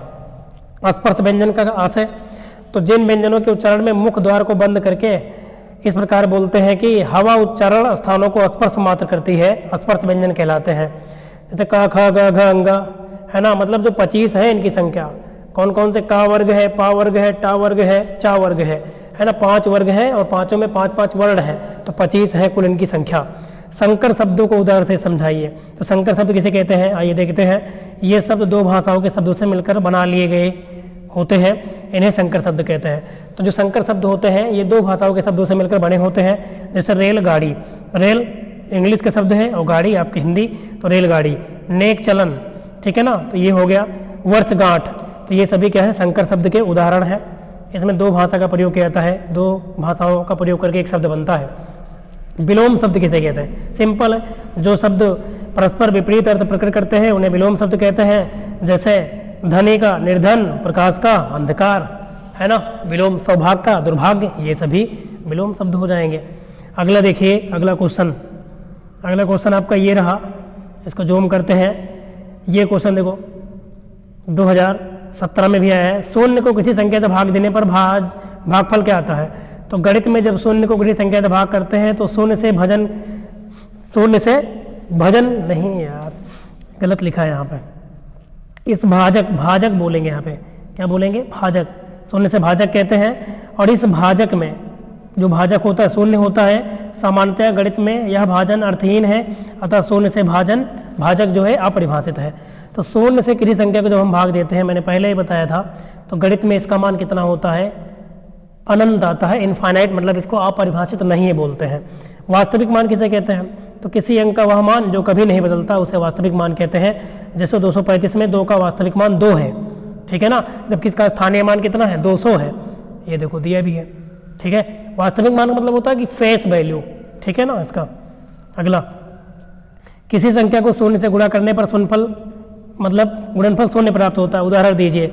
सिंपल है यार, किसी भी संख्या को जब आप शून्य से गुणा करेंगे तो पूरा संख्या का मान ही शून्य हो जाता है। 100 × 0 = 0, ऐसे 100 × 0 = भी 0 ही आएगा। अगला देखिए आप, ये रहा क्वेश्चन, कह रहा है कि 41,325 एवं 7,061 की तुलना कीजिए। तुलना करना है तो पहली संख्या इसमें अंकों की 5 है ना, पहली संख्या। इसमें अंकों की संख्या कितनी है? 4, मतलब इसमें 5 डिजिट हैं 41,325 में, और इसमें 4 है, ठीक है। तो इसका मतलब है तुलना करना है तो ये वाली संख्या क्या है आपकी? बड़ी है, ये वाली छोटी, तो ये ग्रेटर देन का सिंबल बना है, जबकि ये वाली क्या है? इसकी छोटी है, तो छोटे का सिंबल बना है। अगला, 12 पेंसिलें हैं, प्रत्येक बच्चों को 2-2 पेंसिलें दी गई, कितने बच्चों को पेंसिलें मिली? तो अगर 12 पेंसिलें हैं और प्रत्येक बच्चे को 2-2 पेंसिल दी गई तो कितने बच्चों को मिली? तो 12 पेंसिल तो है, और एक बच्चे को 2 पेंसिल दी जाती है, तो 2 × 12, तो कितने बच्चों को पेंसिल मिलेगी? 6 बच्चों को पेंसिल मिलेगी। सिंपल है, भाग दे देंगे, आ जाएगा। अगला क्वेश्चन देखिए आप, पठन शिक्षण की ध्वनि साम्य विधि लिखी है। तो इस विधि के प्रयोग द्वारा एक जैसी ध्वनियों के वर्णों का ज्ञान एक साथ दिया जाता है, जैसे कि राम, काम, साम, आम, दाम, ये सभी। इस विधि में बालकों को पढ़ने के प्रति रुचि जागृत करने के लिए चित्र प्रणाली के माध्यम से अध्ययन कराना उपयोगी होता है। इंपॉर्टेंट है, एकदम इजी है। तो पठन शिक्षण की ध्वनि साम्य विधि क्या होती है? इसमें हम एक ही जैसे ध्वनियों के वर्णों का ज्ञान एक साथ कराते हैं, जैसे कि राम, जब बोलते हैं राम, काम, दाम, आम, साम, और इस विधि में अगर चित्र का प्रयोग करते हैं तो ज़्यादा उपयोगी होता है। अगला, व्यंजन वर्णों को लिखिए। तो व्यंजन वर्ण स्पर्श, अंतस्थ, ऊष्म और संयुक्त व्यंजन। स्पर्श व्यंजन कितने हैं? 25 हैं। अंतस्थ व्यंजन कितने हैं? 4 हैं। ऊष्म व्यंजन कितने हैं? 4 हैं। संयुक्त व्यंजन कितने हैं? 4 हैं। स्पर्श व्यंजन में 5 वर्ग आते हैं, का वर्ग है ना, जिसमें 5 वर्ण आते हैं, फिर पा वर्ग, फिर जो है आपका चा वर्ग, टा वर्ग, ये सब आते हैं। अंतस्थ व्यंजन में यारा लावा, यारा ला वा है। 4 ऊष्म व्यंजन में तीनों सा और हा है, और संयुक्त व्यंजन में क्षत्रिय वाला छा, त्रा, ज्ञा और श्रमिक वाला सा है। ठीक है, क्लियर हो गया होगा। चलिए अगला क्वेश्चन देखिए, ये रहा क्वेश्चन। ठीक है, ये क्वेश्चन क्या है? शब्द किसे कहते हैं? तो पहले भी पढ़े थे कि निश्चित अर्थ को अभिव्यक्त करने वाले वर्णों का जो समूह होता है उसे हम शब्द कहते हैं, जैसे कि मोहन है, पुस्तक है आदि। निषेधात्मक या निषेध सूचक वाक्य किसे कहते हैं? तो जिन वाक्यों में क्रिया के निषेध का ज्ञान हो उन्हें निषेध सूचक वाक्य कहते हैं। उदाहरण, वह प्रतिदिन व्यायाम नहीं करता। निषेध का मतलब होता है कि न वर्ड जुड़ जाए, किसी काम का न होना हो जाए व्यक्त, उसे निषेधात्मक या निषेध सूचक वाक्य कहते हैं। जैसे कि वह प्रतिदिन व्यायाम नहीं करता है। अंतस्थ व्यंजनों को लिखिए, तो यारा लावा अभी मैंने बताया था। विलोम शब्द किसे कहता है? तो आपको पता ही है, उल्टा अर्थ प्रकट करता है। पर्यायवाची आपने पढ़ा, संकर शब्द पढ़ा, ये सब आप पढ़ चुके हैं, इसलिए टाइम वेस्ट नहीं करते हैं। ठीक है, अगला देखिए, ये रहा क्वेश्चन। क्वेश्चन क्या है? देवनागरी क्या दिया गया है? देवनागरी व अंतर्राष्ट्रीय अंक मूल संकेत को लिखिए। तो 1 2 3 4 5 6 7 8 9 ये लिखा है, ये देवनागरी लिपि है, और इसको अंतर्राष्ट्रीय अंकों में मतलब मूल संकेत में लिख दिया गया है। 1 2 3 4 1 2 3 4 5 6 7 8 9। आरोही क्रम को उदाहरण से समझाइए। तो आरोही क्रम में सिंपल है, पहले छोटा लिखते हैं संख्या, फिर उससे बड़ी संख्या, फिर और लास्ट में सबसे बड़ी संख्या लिख देते हैं। ये रहा, ठीक है ना, ये क्रम दिया गया है, और इसको हमें बनाना है तो इसको हम छोटे से बड़े की ओर चले जाएंगे, हो जाएगा। इसकी तुलना करना है तो तुलना करने का मतलब कई प्रकार से है कि आप कह सकते हो कि ये वाला इससे बड़ा भी है, या ये वाला इससे छोटा है, या इसका में गैप कितने का घटा दो तो अंतर आ जाएगा। क्लियर? अगला देखें आप, ये रहा क्वेश्चन, पठन में रुचि का विकास करने के लिए किन्हीं दो विधि बताओ, है ना। पठन की क्रिया में रुचि मिले, आनंद मिले, प्रसन्नता, तो अक्षर बोध विधि है, कविता विधि है, कहानी विधि है, ध्वनि साम्य विधि है और वर्णोच्चारण विधि है। तो ये सभी विधियां हैं। एग्जाम में आप ध्वनि साम्य विधि अभी आपने देखा था, एक ही जैसे ध्वनियाँ थी, जैसे कि राम, साम, काम, दाम, ये था। कहानी विधि में कहानी के द्वारा बच्चों को सिखा सकते हैं आप, ठीक है, और आनंद भी मिलेगा उन्हें।